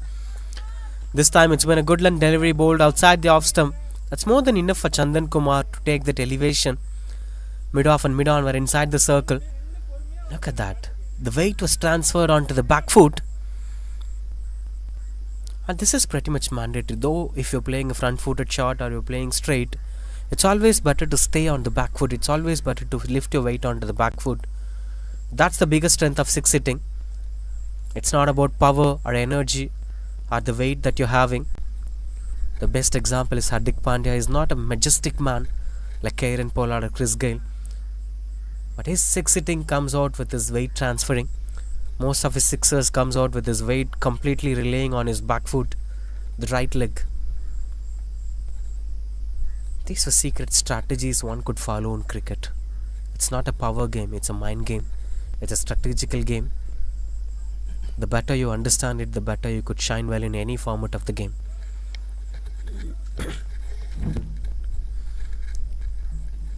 Still slips in position, bit of attacking approach again. Prempi. Oh, this is much better. I could see that intention. He was opening up his left leg to go for the big shot again, but this was an well executed delivery from Prempi. He was reading the mind of Chandan Kumar. He was expecting to go for another big shot. Trying to maximize the power play, Chandan Kumar.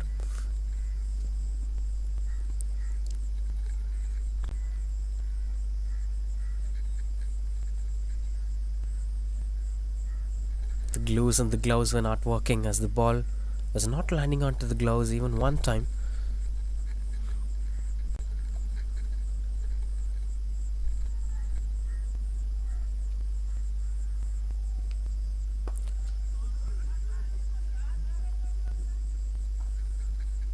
Speaking about the intent to play for the big shots, what matters the most psychologically is your mindset on approaching a T20 format. Whether you're going for a six hitting, or you're going for a dot ball, or you're going for a strike rotation, you should be clear with that ideology. The moment you start thinking of double mind confusion, everything will go out of your control. Change of pace from Prempi was not working out well for them.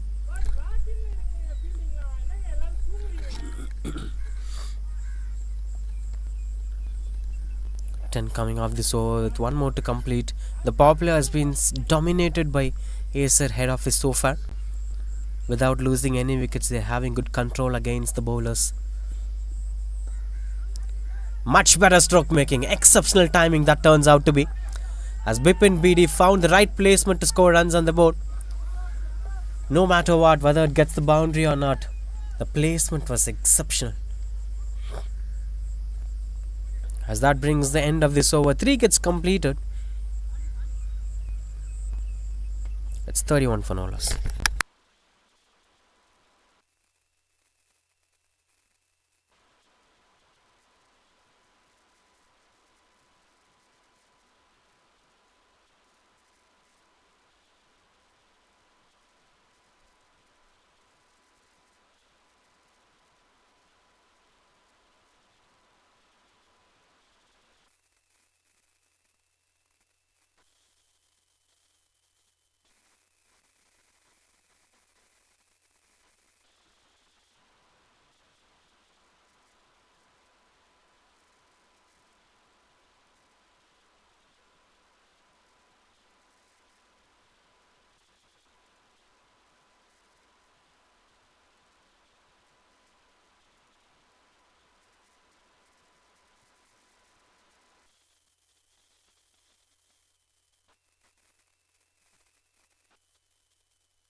Swings and misses out, continues out to bowl Parani.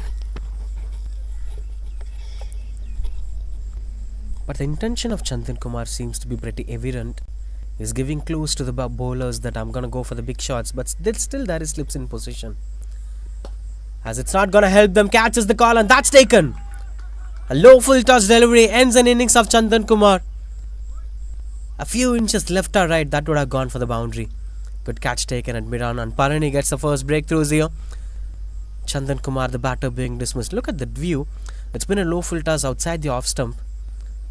Good elevation, good timing, but eventually couldn't go over the mid-on fielder. 31 for 1 it is. Chandan Kumar walks back to the pavilion for 16.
Manjunath, the new batter, comes in at number 3.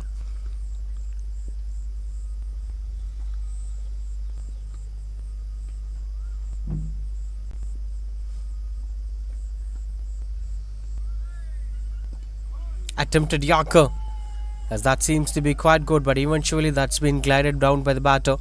That goes over the boundary ropes too. Gets the boundary in the first ball. Manjunath gets off the mark with the boundary.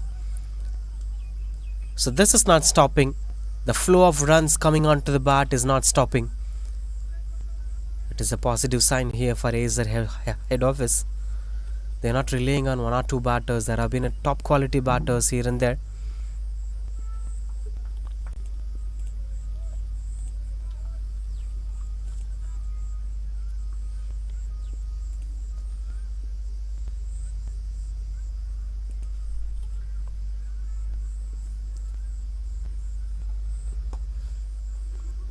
Glides on to the square region. 2 is the call as they're running back for the second run. Bit of relaxed approach from the fielder that gets a couple of runs on the board. If they go with this pace, they could eventually chase this target by 16th over or at the end of 16th over. But eventually, if 1 wicket falls in the middle, the chase might get slowed down. That's the biggest strength of batting first. Even 1 good over with the ball might change the complete context of the game.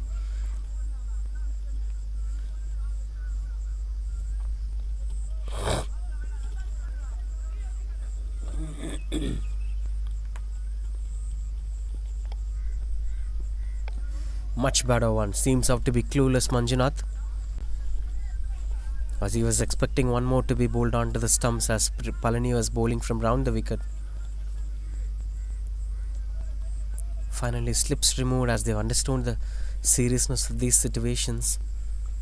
The more the batter swings the bat, the more the danger would be, and the possibilities of LBWs will surely be low when you bowl round the wicket. 37 for 1.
Shamshu with the ball, new bowler straight away.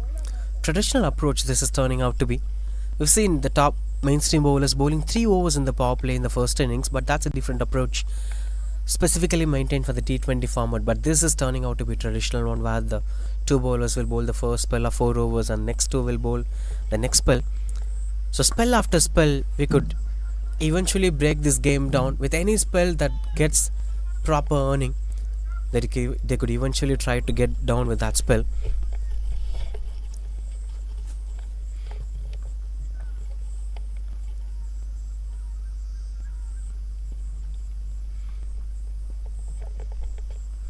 More like a gully cricket batting stance here from Manjunath. Strong shouts at the fingers going up. The moment he hit the bats, the umpire's fingers were going up. Seems like a plum in front of wicket. Shamshu came in and straight away brought in the breakthrough that they're looking for. Manjunath was not happy with the decision. He was a little bit surprised. But anyway, let's take back a look at this. It seems pretty close. It seems to be plum in front of wicket. But look at Manjunath. He was not satisfied. Anyway, he has to get back to the pavilion. That's 38 for 2. Shamshu gets the breakthrough.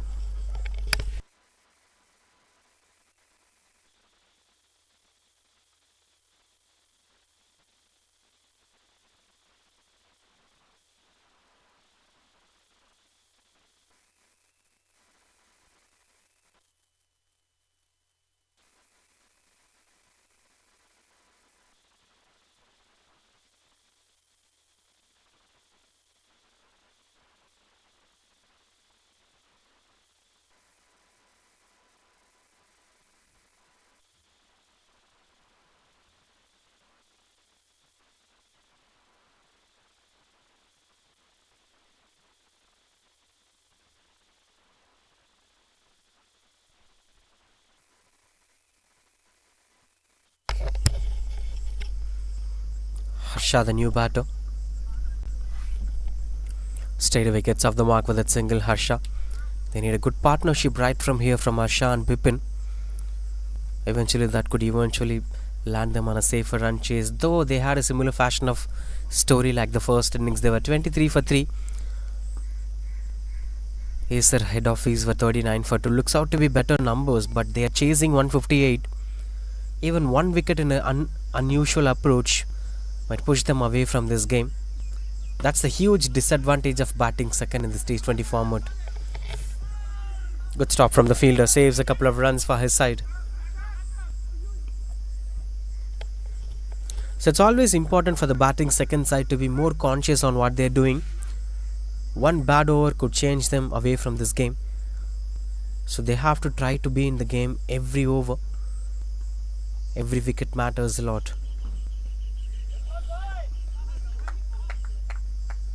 We just want to get things completed. 4.5, 41 for 2. 117 required in 91 balls.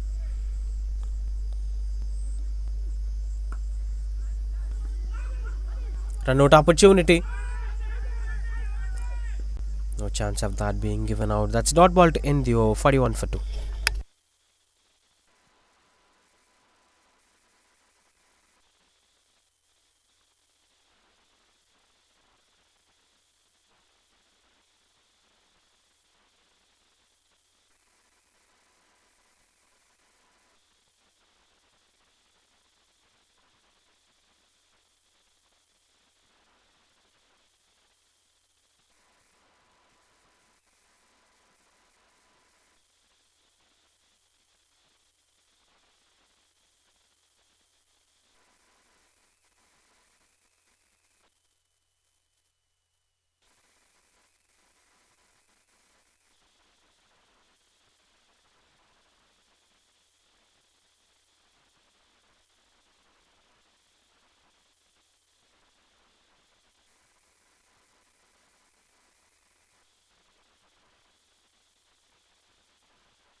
Dana, the new bowler, comes in.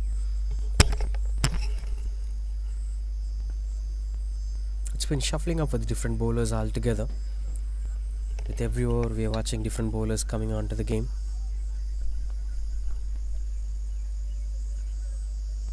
As Dana, the skipper, fourth bowler to bring out the spell along with Shamshu. Parani was not given another over.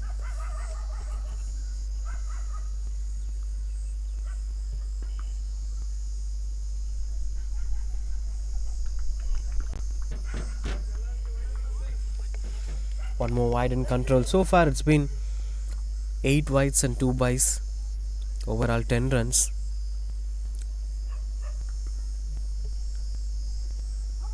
Strong shouts one more time. This time no signals of that's being given out. So there is a boundary going and there is a wicket falling. It's been both the sides fighting off each other in a regular interval of time. This is going to be a spicy T20 game, if this is the fashion of this game.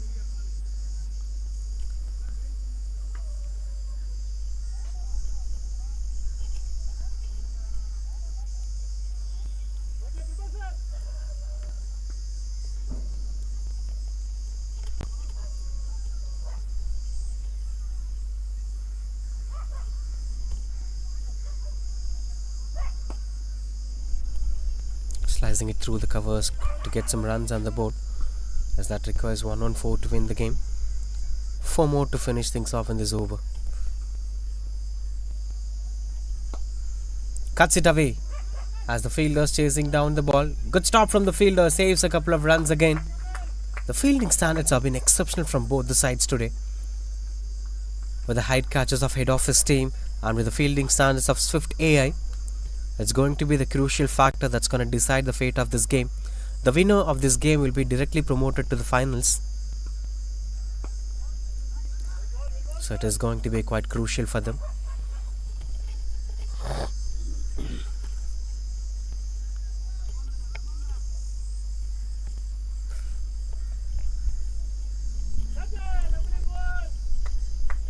As things are quite good under control.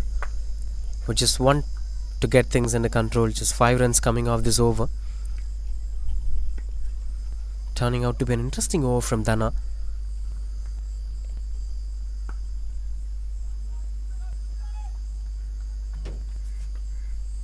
Single to end the over, 47 for 2.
47 for 2. Shamshu continues out to bowl. As that seems out to be change of end here. Bowls from open end here.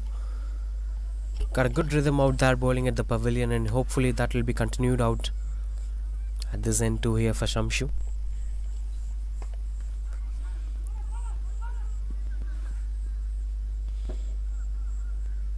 The run rate is slightly slowing down from the favor of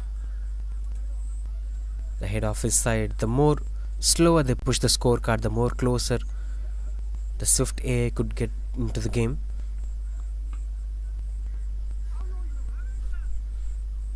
If it goes to the 18th, 19th or 20th over, this is surely going to be a 50-50 game. I'll still say there is a huge advantage for head office as long as they try to go for attacking cricket. They should try finish things off before the 17th over to the maximum.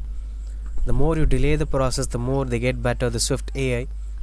It's not about the team's combination, it's about the role that they're playing.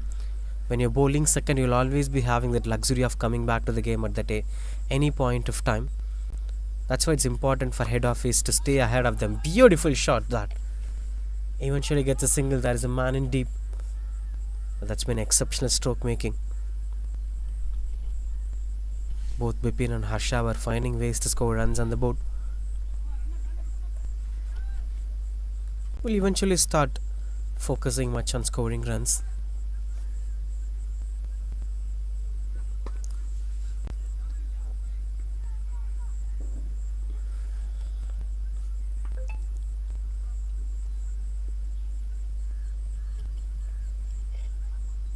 And that's where the context of the game changes in the middle overs. There are a lot of spaces left vacant, especially at the fine leg. There is a short fielder in position. That's high in the air. Catch was the call, but nobody could stop that. Going for a maximum, it seems. It's a one bounce boundary, in fact. Beautiful stroke making as mid off, long off a standing wider. You could see on the picture straight away, and that's been straight as an arrow. Good try from the fielder anyway, but it eventually goes out of his control. Much needed boundary at this point of time to end the over. 7 overs getting completed, 55 for 2.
Pulls it away. Beautiful shot that turns out to be no man standing in deep. In fact, nobody was moving for that. Everyone turned out to be spectator. A back off line delivery offered. That's been taken in back foot. Not everyone's cup of tea. Harsha managed to rotate his body towards a deep mid-wicket region to pull it away. These were batters' standards to watch out for. Especially with the pull shots, the more you rotate your body, the more you could get good control against the ball.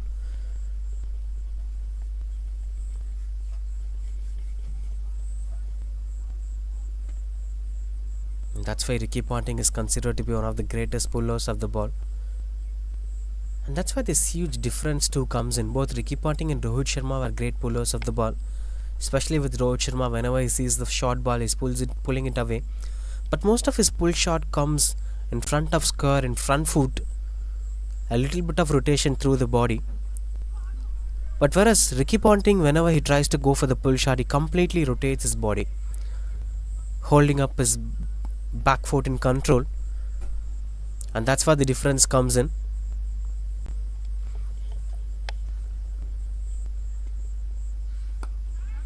That catches the call, and that is taken. Easy pick up here for the fielder.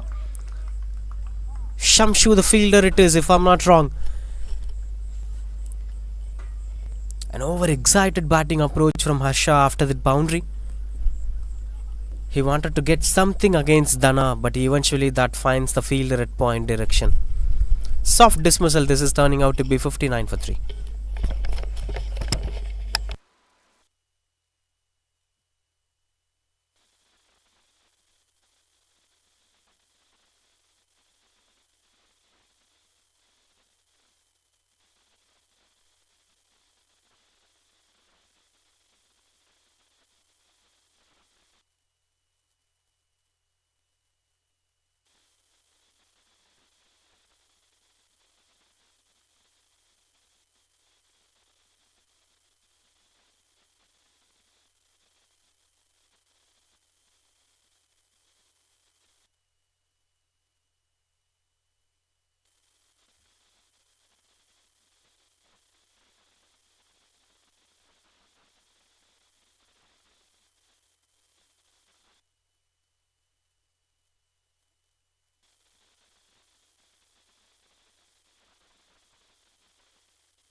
Ramesh Nagaraj, the new batter, came in and straight away gets off the mark with a boundary in style. Another one pulled it away in front of square. The beauty is that he's coming high to low. Look at that. Having good control against the ball. Hardik Pandya used it to play set shots. The more you get the back lift, the more you get your bat from high to low so that you could play grounded shots. By avoiding the risk of going it into the air. Good shot from Ramesh Nagaraj. There have been positive cricket around. All the batters were getting some rhythm, but they couldn't consolidate the momentum they've gained. When you look at the first innings, there have been the wicket kept on falling on the other end. On one end, we've seen one or two batters did really well. They scored huge runs, especially Ibrahim scored a half century. Oh, that's a misfield, offered extra runs on the board. Good stroke making, just slices it behind as a late cut. Works well in these conditions where the outfield supports the batters. Look at his back foot.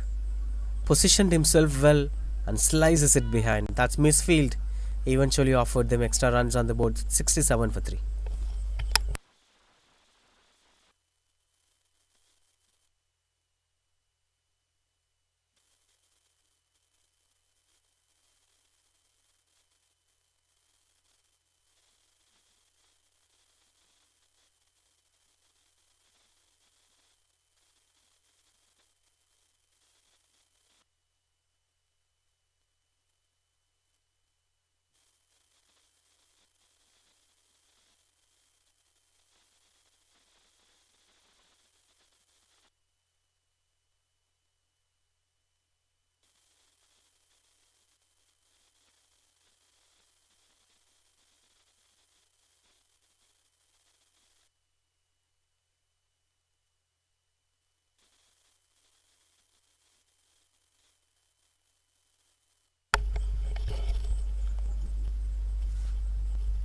Continues out to bowl Shamshu.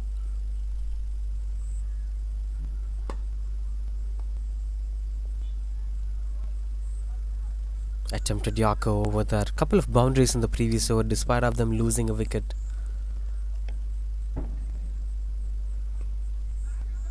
Another one onto the onside. No man standing in deep as the fielders converging together. It eventually stops over time, getting a couple of runs on the board. And speaking about the field positionings on the onside, only two fielders staying at deep, long on and deep mid wicket. Finally, there is a fielder in deep at deep mid wicket, and two fielders inside the circle.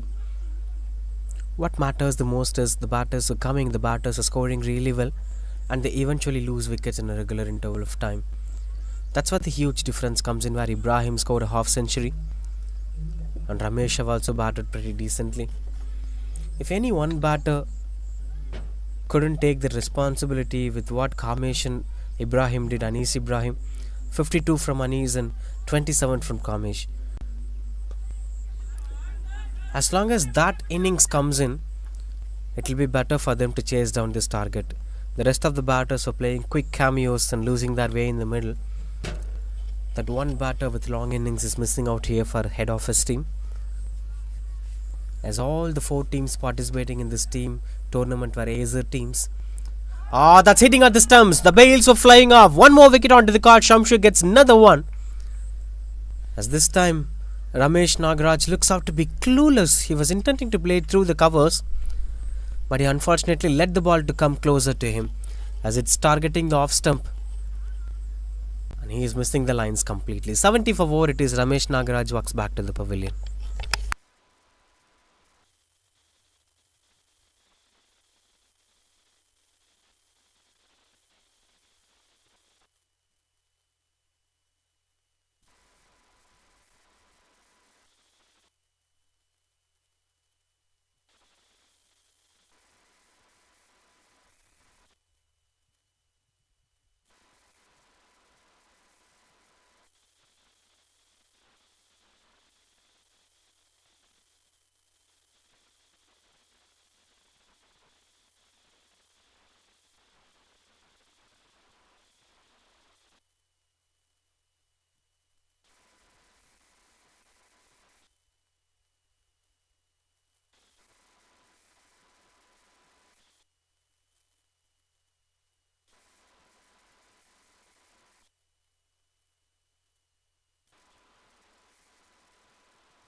Jeevan, the new batter, comes in at number 6.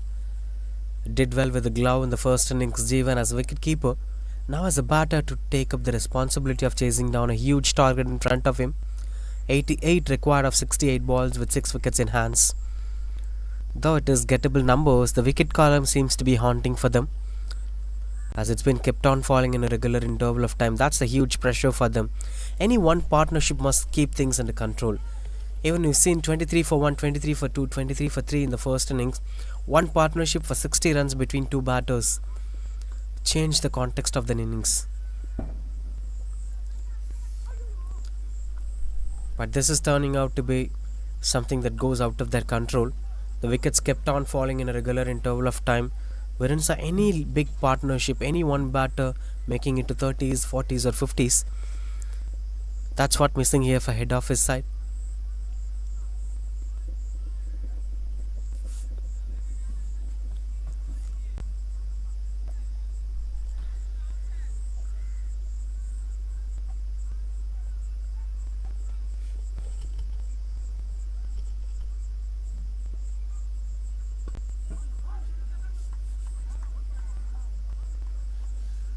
Good that he brought in the control over there. Starts off with the dot ball. Seems like a sensible batter, Jeevan. And all you need is a good partner, which is still in there with Bipin Bedi. He's been a long contention so far in this innings. Dot ball to end the over. That's 72 for 4.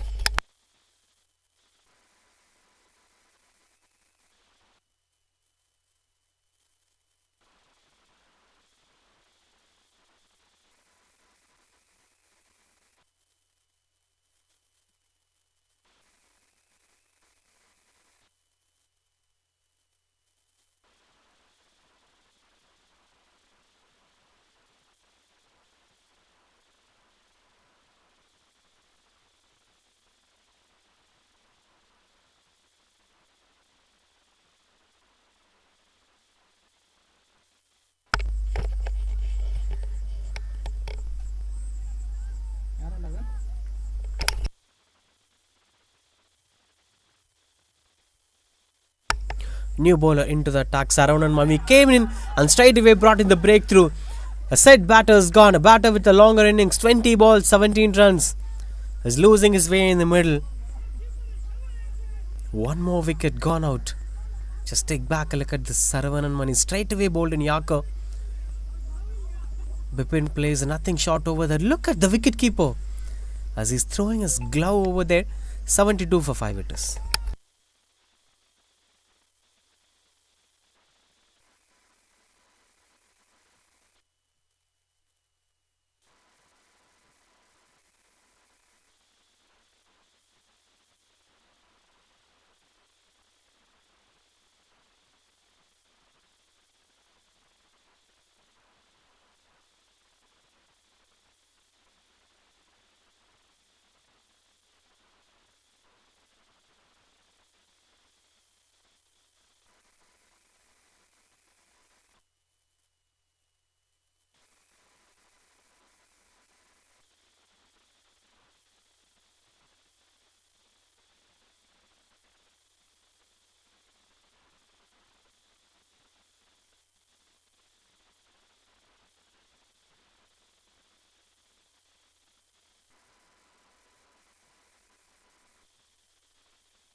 Kumaresh, the new batter, comes in at number 7.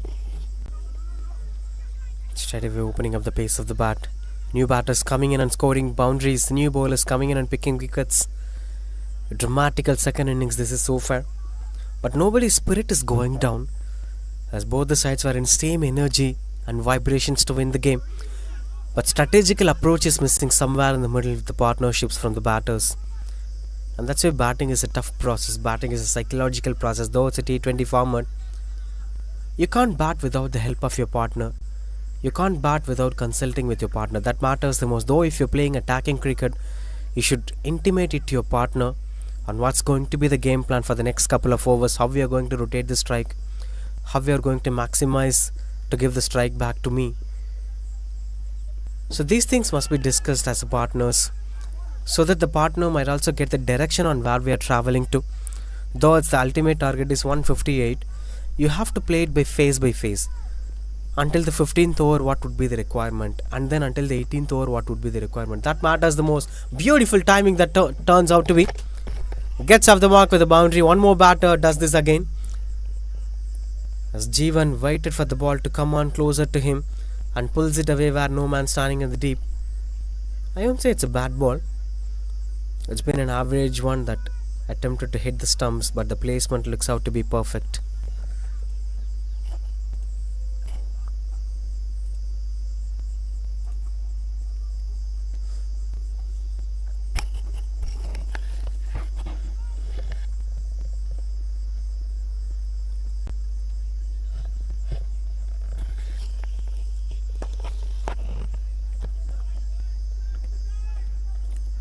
Single to end the over. That's 78 for 5.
Prabhakaran, the new bowler, into the attack. I'll try to do it so. The more the new bowler comes in, the more the chance of wickets falling down. Hoping that to happen over that. Prabhakaran was being brought in by Acer Swift AI.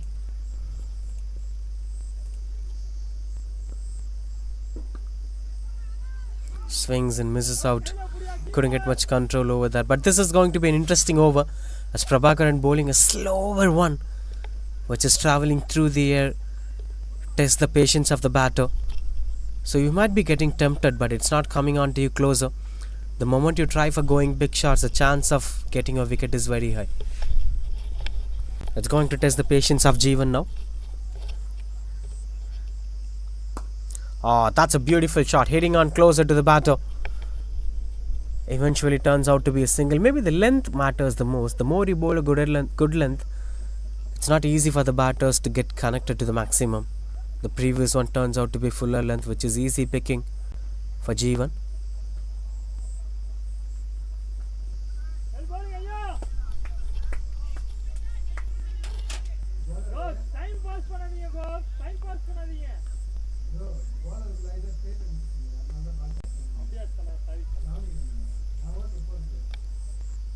I think so, quite good under control. Prabhakaran continues up the bowl.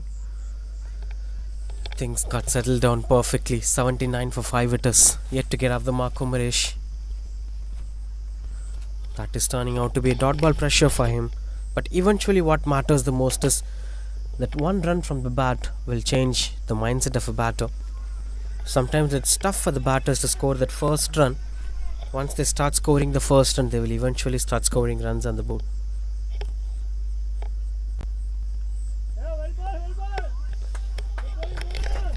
Swings and misses out, couldn't get the control that he's looking for.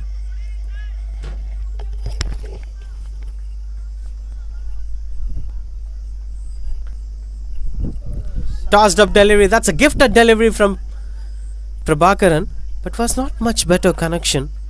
I thought it will be going for a maximum. Anyway, lucky one here from Prabhakaran, but still there is a risk of losing wickets against this bowler. He's tempting the batters to go for big shots. But that's not that easy against such bowlers.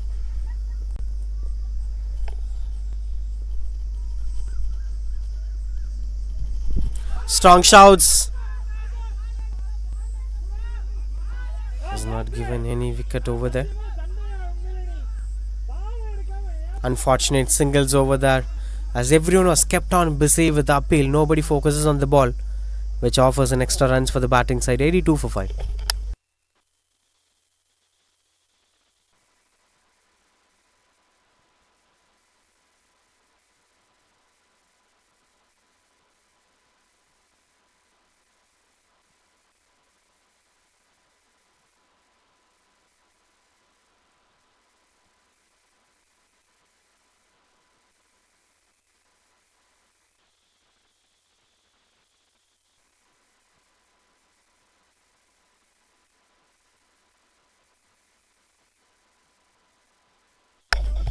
Continues out to bowl Saravanan and Mani.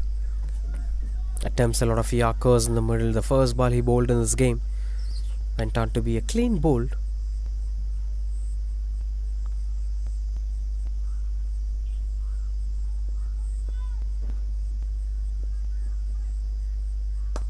Oh, much better footwork, much better bat flow. Seems to be top class batter Jeevan. But could he be able to make use of the skill to win this game? That's a big question to watch out for.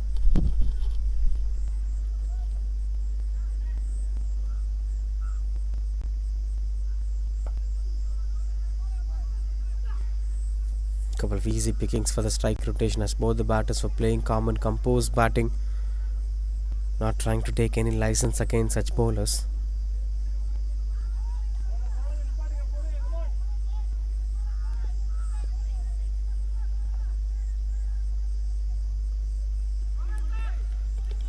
Much better one from Saravanan and Mani. The more you push them into the dot ball loop, the more the batters must be feeling pressure.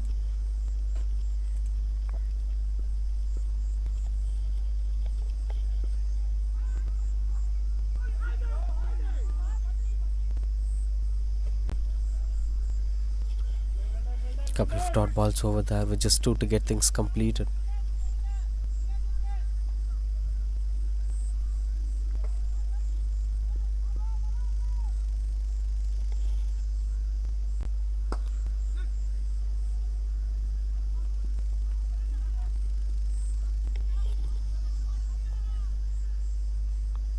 Couple of singles here and there. 3 runs coming off this over with 1 more to go, as the required run rate is slightly increasing. 8.94 it is, with just 5 wickets in hands. All they need is 73 runs in next 8 overs, as this is turning out to be a spicy T20 finish if this is being chased on from this position.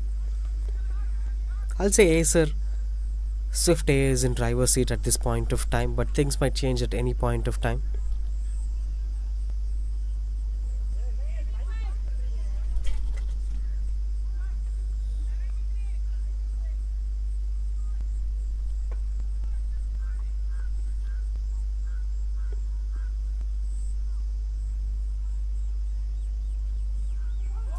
Much closer, couldn't hit the stumps over there. Dot ball to end the over. That's 12 gets completed. 85 for 5.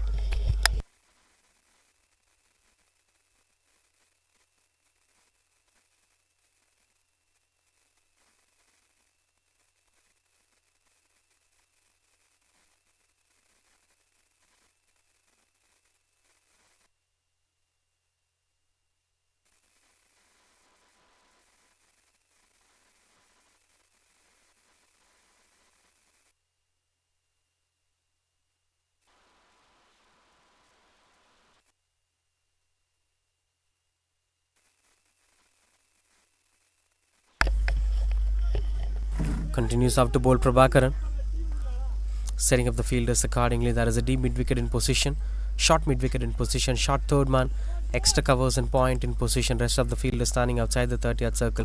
Steps out, as Jeevan's intention is to go straight against Prabhakaran. If any bowler they could eventually take risk against, it would be Prabhakaran. But again, that cannot be taken that easily. Though he's a slow bowler, that doesn't give any license to you to go against such bowlers. And if you ever try to go, this will happen. This is what will exactly happen.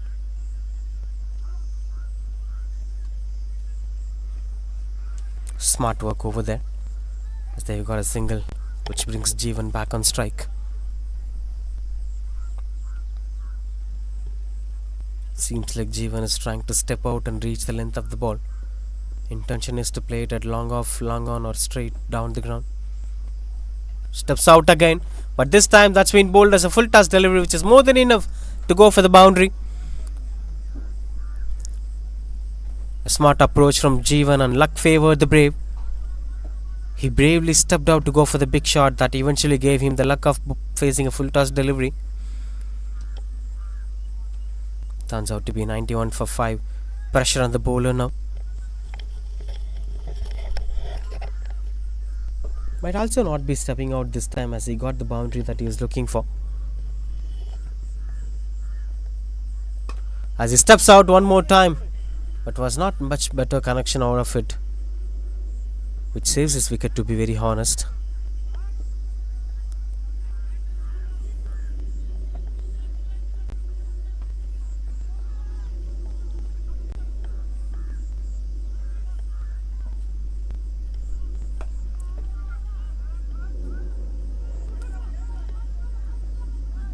Single to end the over. That's 94 for 5.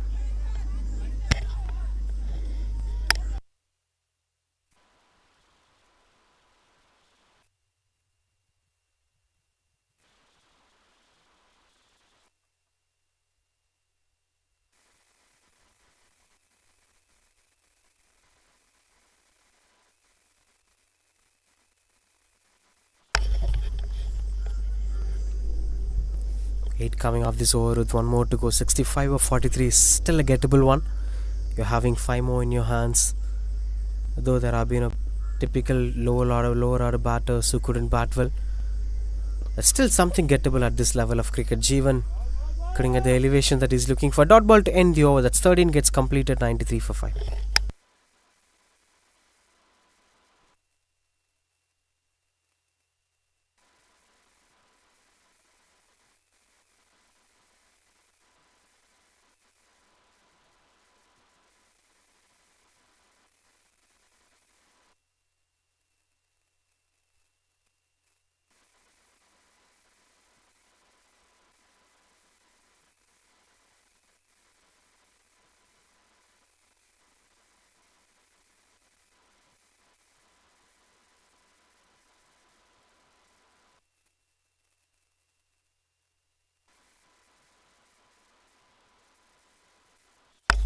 continues out to bowl Saravanan Mani. 2 overs, 1 for 8. They'll be planning to stop the single to be rotated. The focus have shifted towards Jeevan, who is looking out to be in good touch. As that eventually happened over there, but what I'll still feel is Jeevan is also having wicket threat as he's trying for the big shots.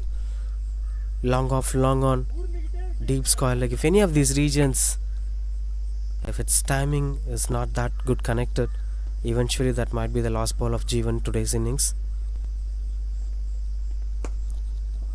Look at that. And such lens were being punished at the long off region. It's clearly targeting the mid on and mid off regions.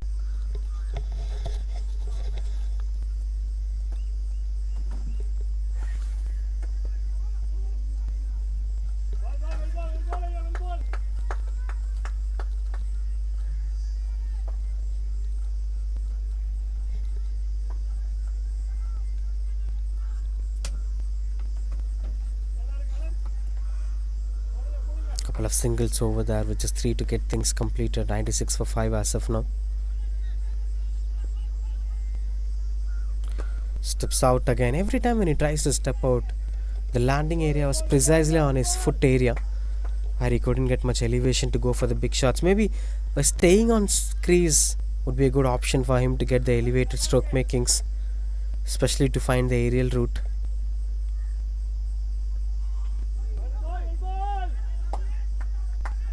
Swing and a miss again, with just one more to get things, as the scorecard is 97 for 5 as of now.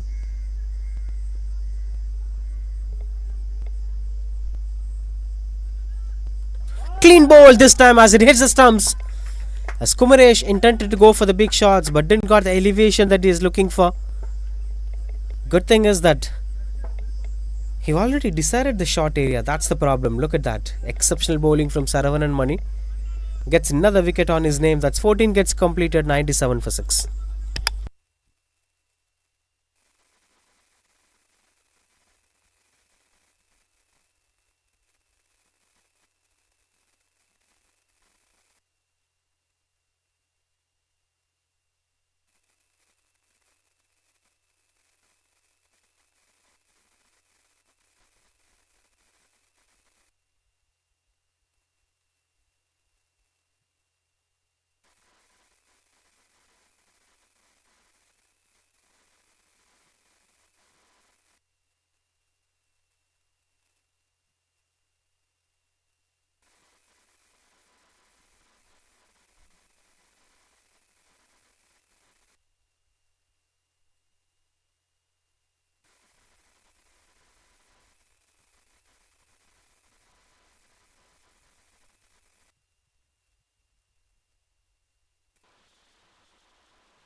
Satish, the new batter, comes in at number 8. With slot 6 overs, 61 required to win the game, with a required run rate of more than 10 runs per over. As the fielders are being arranged accordingly, Dana back into the attack, 1 for 18 in his 2 overs.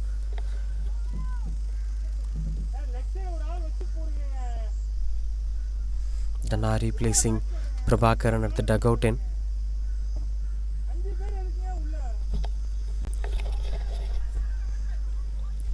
Will surely be a bright chance of making things happen at this point of time. 6 gets completed, which is 37 to win.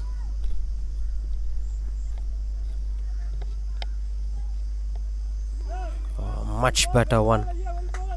Dana's bowling really well to watch out for. He's been on to be a great rhythm.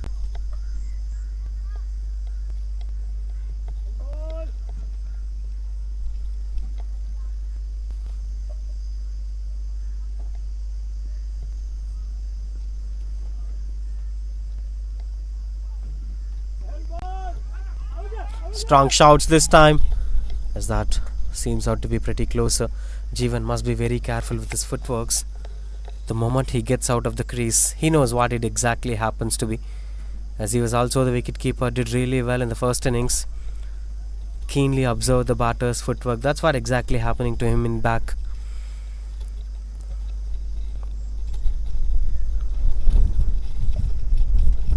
But again, when it comes to LBW, this is going to be a crucial task for an on-field umpire. They have to give decisions precisely, spontaneously, but at the same time they should give correct decision. That's pretty challenging sometimes. High in the air, as that's landed safely in a no man's area. That brings strike to Satish. New batter into the crease.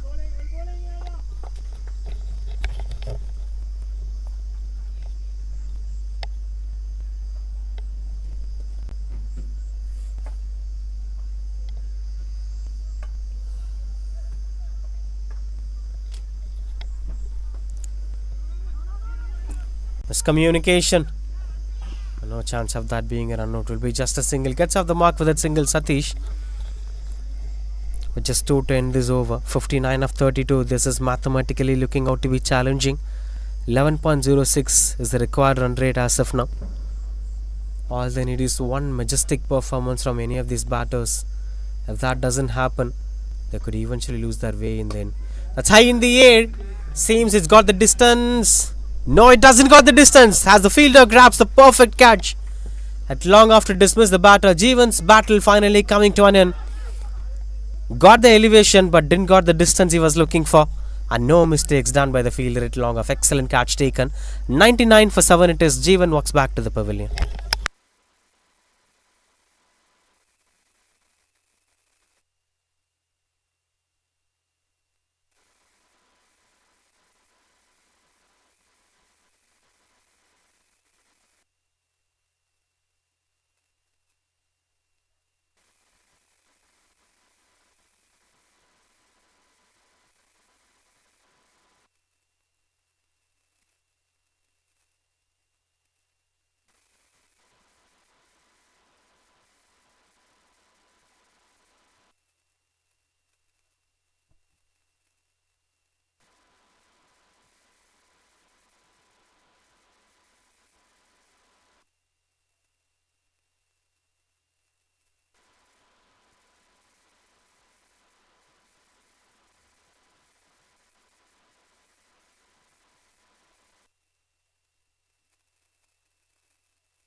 Kiran, the new batter, comes into the crease. 2 for 20 as of now. Dana with 1 to complete this over.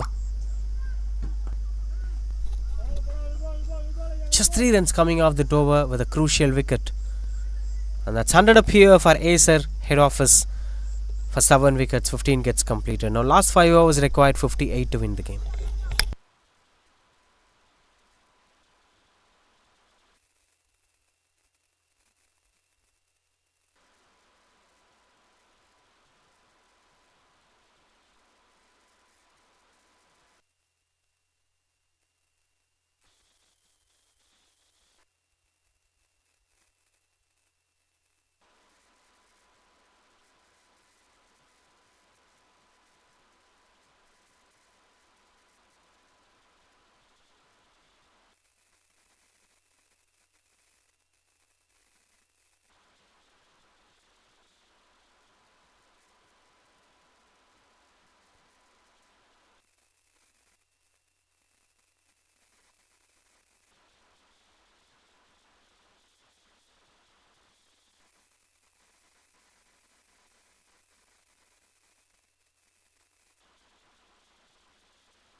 That's clean ball. Another one gets into the cards over there. Saravanan Mani gets another breakthrough over there. As this time Kiran trying to sweep it away, misses out the ball completely. Bit of unorthodox approach leads him to lose another one. 100 for 8 it is. Now it's your shot that Swift A are in the driver's seat to go to the finals.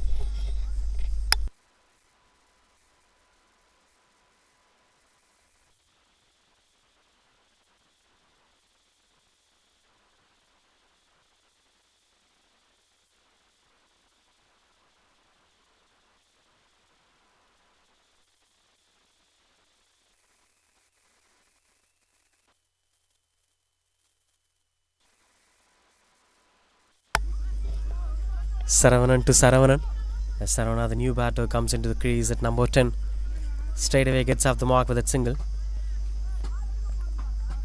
3 for 13. That turns out to be wonderful numbers from Saravanan Mani. Right from the beginning of his spell, he started things off with a clean bowl, and now continuing it with the same rhythm in his last over. He was one of the pick of the bowlers so far in this innings. But that mistake was done by many of these batters today. Going across and forgetting where the leg stump is. That's a little bit of risky approach. You can't do that in a regular interval often. There have been plenty of times the stumps missed closely. And this time it's turning out to be a pick of the gap. As that gets boundary to Satish. Similar kind of delivery, but Satish handled it pretty well. Though it's an attempted Yorker, the placement looks out to be perfect for the boundary.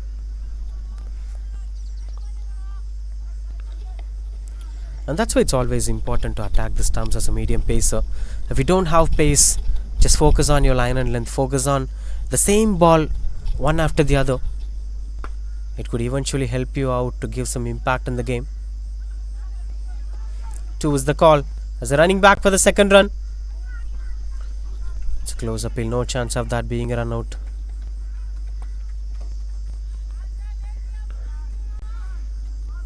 Seven runs coming off this over with one more to complete.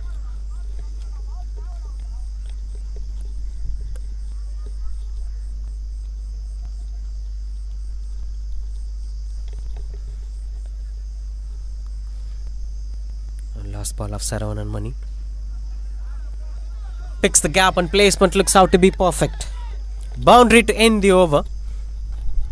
And that's why the spell gets completed. Saravanan Mani 3 for 23 for his name in 4 overs. And 16 overs completed, 101 for 8. 47 more required to win the game.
.47 runs required of 4 overs to win the game. Mathematical possibilities were still there, but the wicket column matters a lot. You don't have much freedom to take risk. You're having only 2 wickets in your hands, but they have to try going for such extremes. 47 in 4 overs is a possible number. 12 runs every over or 11 runs every over. Targeting one loose ball. This might be that loose ball. As they're running back for the second run. Go running between the wickets. As it eventually adds one more to the number. 3 to begin with. Now 44 of 23 balls. One boundary and a couple of singles and twos. You could eventually make it happen today. The head office side are almost closer to the target. Continues out to bowl Parni. That's a no ball offered. And that's been punished hard to the final crease. And nobody could stop that going for a boundary. Lucky runs here. And this is turning out to be a bit positive. Look at that. The reaction time have been pretty good. Good work from Satish, as he have started understanding the situation. 15 of just 6 balls. And this is turning out to be an expensive over. 8 runs of the first ball. Now just 39 of 23 to win the game. That is still a possibility.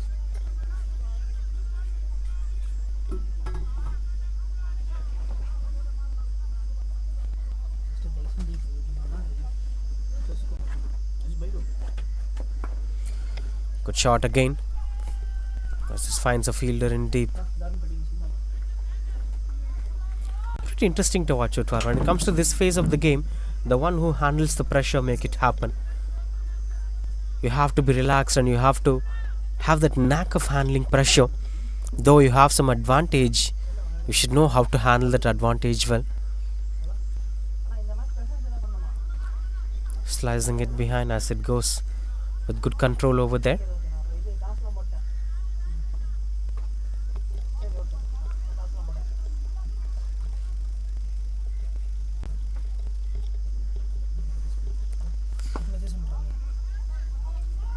Two is the call as they're running hard for the second run. It's quite good running between the wickets. 11 runs coming so far in this over with just 2 more to go. Will there be any anticlimax in this game? So far it's turning out to be. Oh, beautiful shot, slicing it to the point direction. And nobody could stop that going for boundary. One more boundary. As this is an expensive over for sure. Nobody expected this over will turn it to be this much expensive. Almost 15 runs coming off this over with 1 more to go. But still having that mathematical possibility.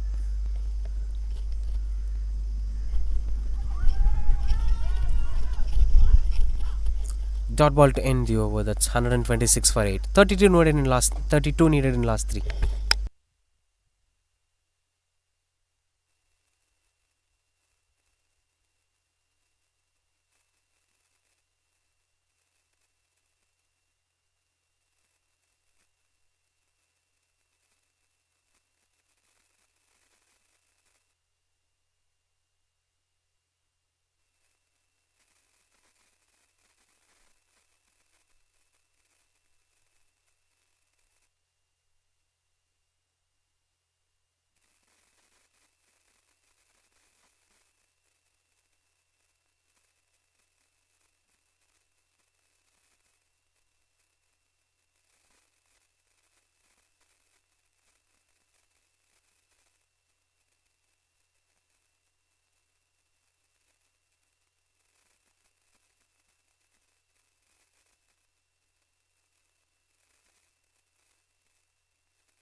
$126 for 8.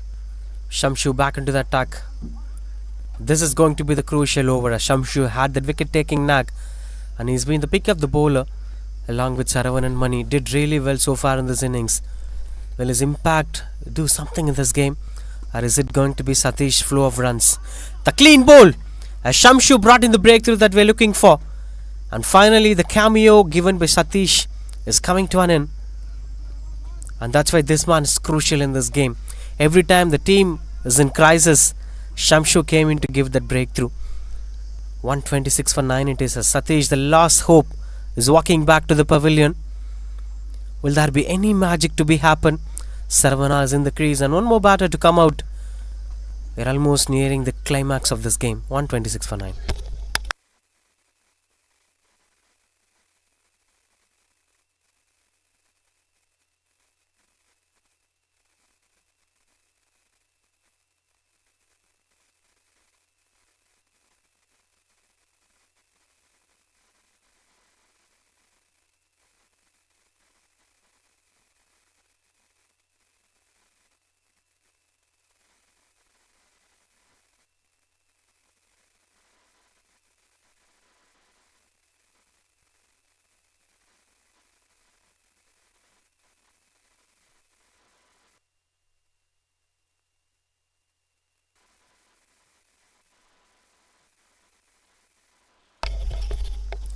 Sundar Paul, the last batter, must feel this shouldn't have happened. They should have kept the new batter under pressure with this, keeping Sundar Paul on strike for the rest of this over. But now this is bringing out Saravana on strike. Was looking out to be a decent touch with just 3 balls with Shamshu. Can he be able to pull this off to finish this game in style?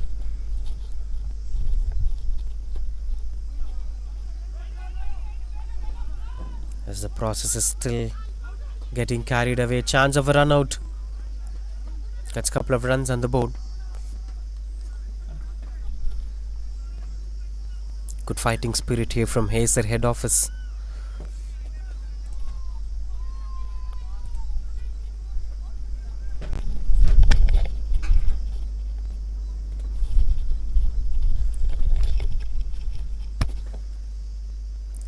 Swing and a miss, getting at the control that he is looking for. It seems like Saravana has to face one lost ball of Shamshu today. If he rotates the strike, he could get the complete strike in the next over.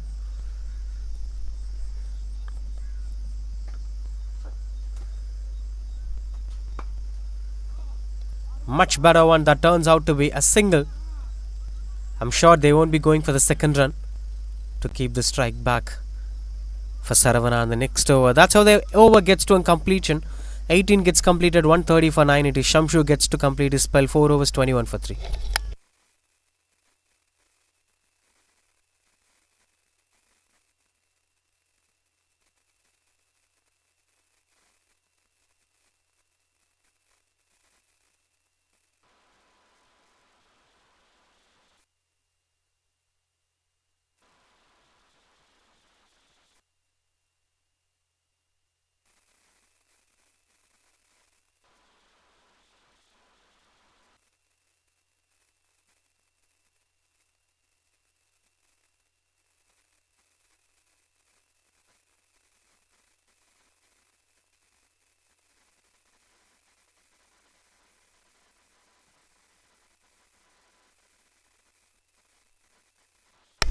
Starts off with a cheeky single.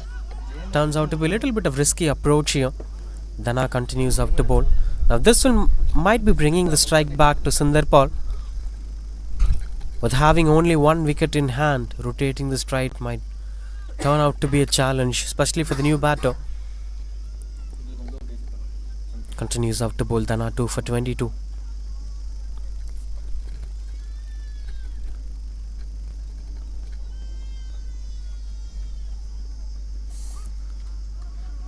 Lucky ones that's still delaying this game.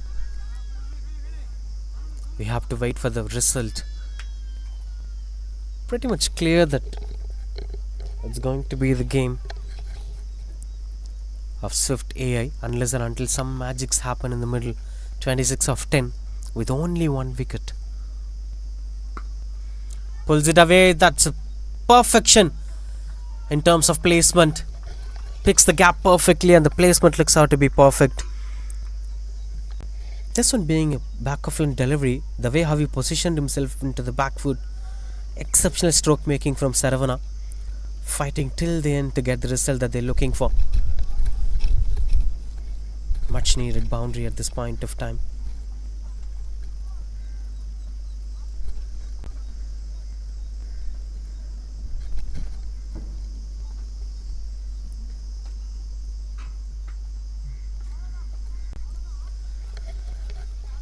Slicing it to get things under control with just 2 more. It's better to get the strike for the last over. So this is the one last chance for Saravana to go for the big shot in this over.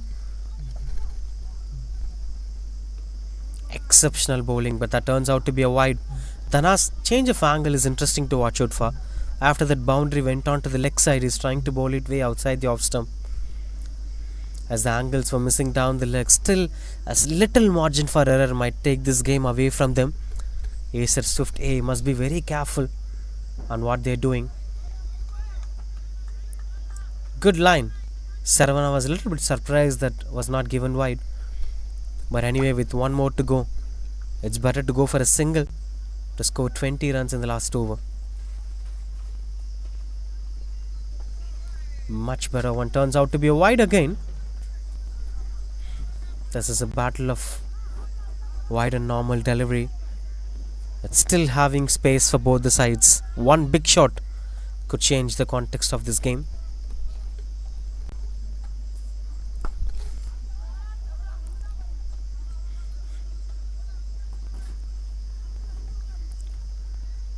Single to end the over, and that's 19 required of the last over. The good thing is that Saravana is still in strike. The Sid batter who scored a couple of boundaries is given an opportunity, 3 sixes to make it happen to get promoted for the finals. The team all the way travelled from Bengaluru, the head office of Acer. If they could make it, it will be eventually good to watch out for. The visitors doing well in this soil, as it started turning out to be hot and humid. One last over, as both the sides did well throughout this entire 39 overs of cricketing actions. Despite of the delay in the process, the rest of things have been handled really well. Right from the first innings, the bowlers did really well. A few batters, especially with the way how Ibrahim scored that half century, and along with that Kamesh have scored a couple of good runs. The bowlers have did really well, couple of maiden overs, and even with the second innings, the drama still continues with few batters like Bipin, Chandan, Manjunath, Harsha, Jeevan, Satish, Saravana have shared the burden of scoring runs on the board. We didn't saw one batter doing well today when it comes to Acer head office, but Bipin 17, Chandan 16, Harsha 12, Jeevan 17, Satish 16. How many teen batters? Look at this. So many batters have got good rhythm but couldn't capitalize it to the big numbers. But finally it's up to the hands of Saravana, who's the highest individual run getter so far for Acer head office. 19 is on strike.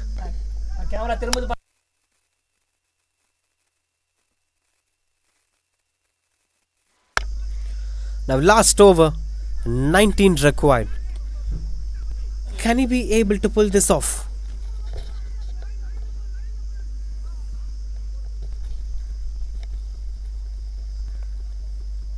First ball. Slices it away. Chance for the second run is not possible. In a good stop over that, they hold it on. And the strike was given to Sundar Paul now. 18 of 5 balls. All you need is 3 balls to finish things off.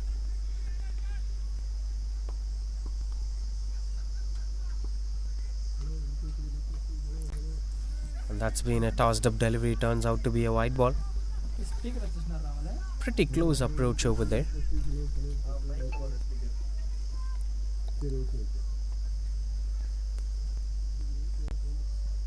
Strong shouts, no chance of that being given out,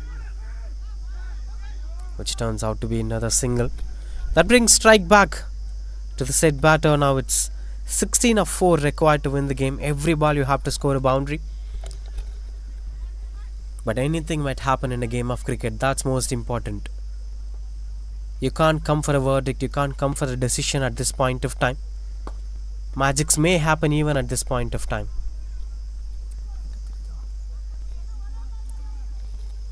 Turns out to be another single. Now it's a little bit tricky one. The mathematical possibilities are still there, but I don't see this being materializing. Sundar Paul on strike. That's high in the air, and the mathematical possibilities are still there. Without boundary, Oh my god, this ball, if it turned out to be a single, they would have won this game eventually. Very unfortunate, poor cricket at this point of time. Now 11 of 2, you need a sixer, in fact 2 sixers to win the game.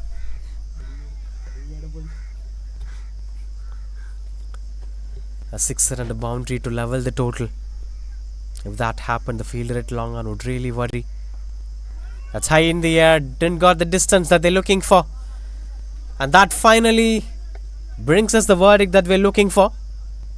That Acer Swift A have won the toss, decided to bat first and eventually finishing things off in style. They'll be promoted to the finals if this is a legal delivery. Flicks it away, and that's a dropped opportunity. Doesn't cost anything unless the wicket opportunity going out of the control. And that's where this game comes to an end. A wonderful fighting T20 battle in the first match of Acer Premier League season number 8, as Acer Swift AA have won the toss, scored 157 for 9, and eventually Acer head office fought really well, 149 for 9. End of the day, that 8 runs came as a difference where Acer Swift AA won the game. And to be very honest, Shamshu have did really well with his 3 wickets, with other bowlers picking up 3 wickets together. Saravanan Mani 3 wickets, Dana 2 wickets, and Palani 1 wicket, bringing up all together. The balanced performance with the ball made them to win this game. Whereas for Acer head office, one thing that went out of the control is the longevity of a batter. There are many batters did well, but nobody didn't carried on with the long innings. That's why this game comes to a conclusion. Acer Swift AA have won the game by a difference of 8 runs, and they've been getting promoted to the finals.